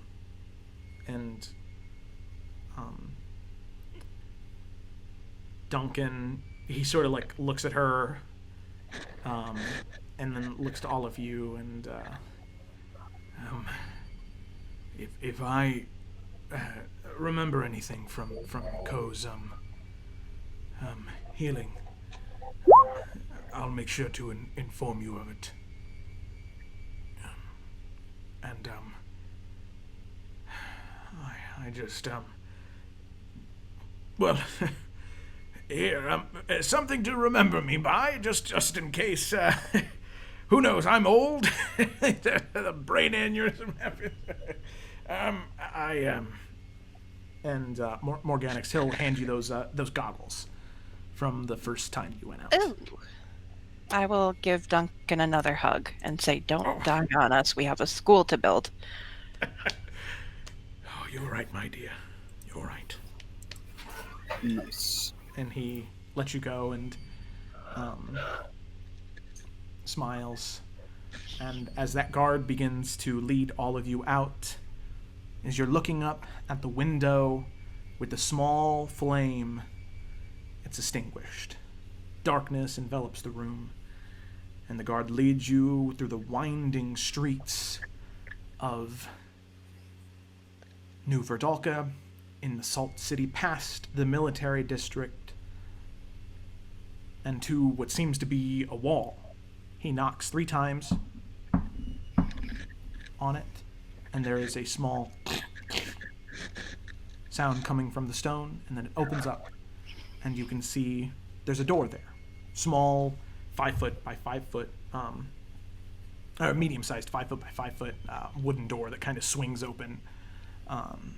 And you can see a small cart with 1 horse, enough rations for 5 people for 10 days,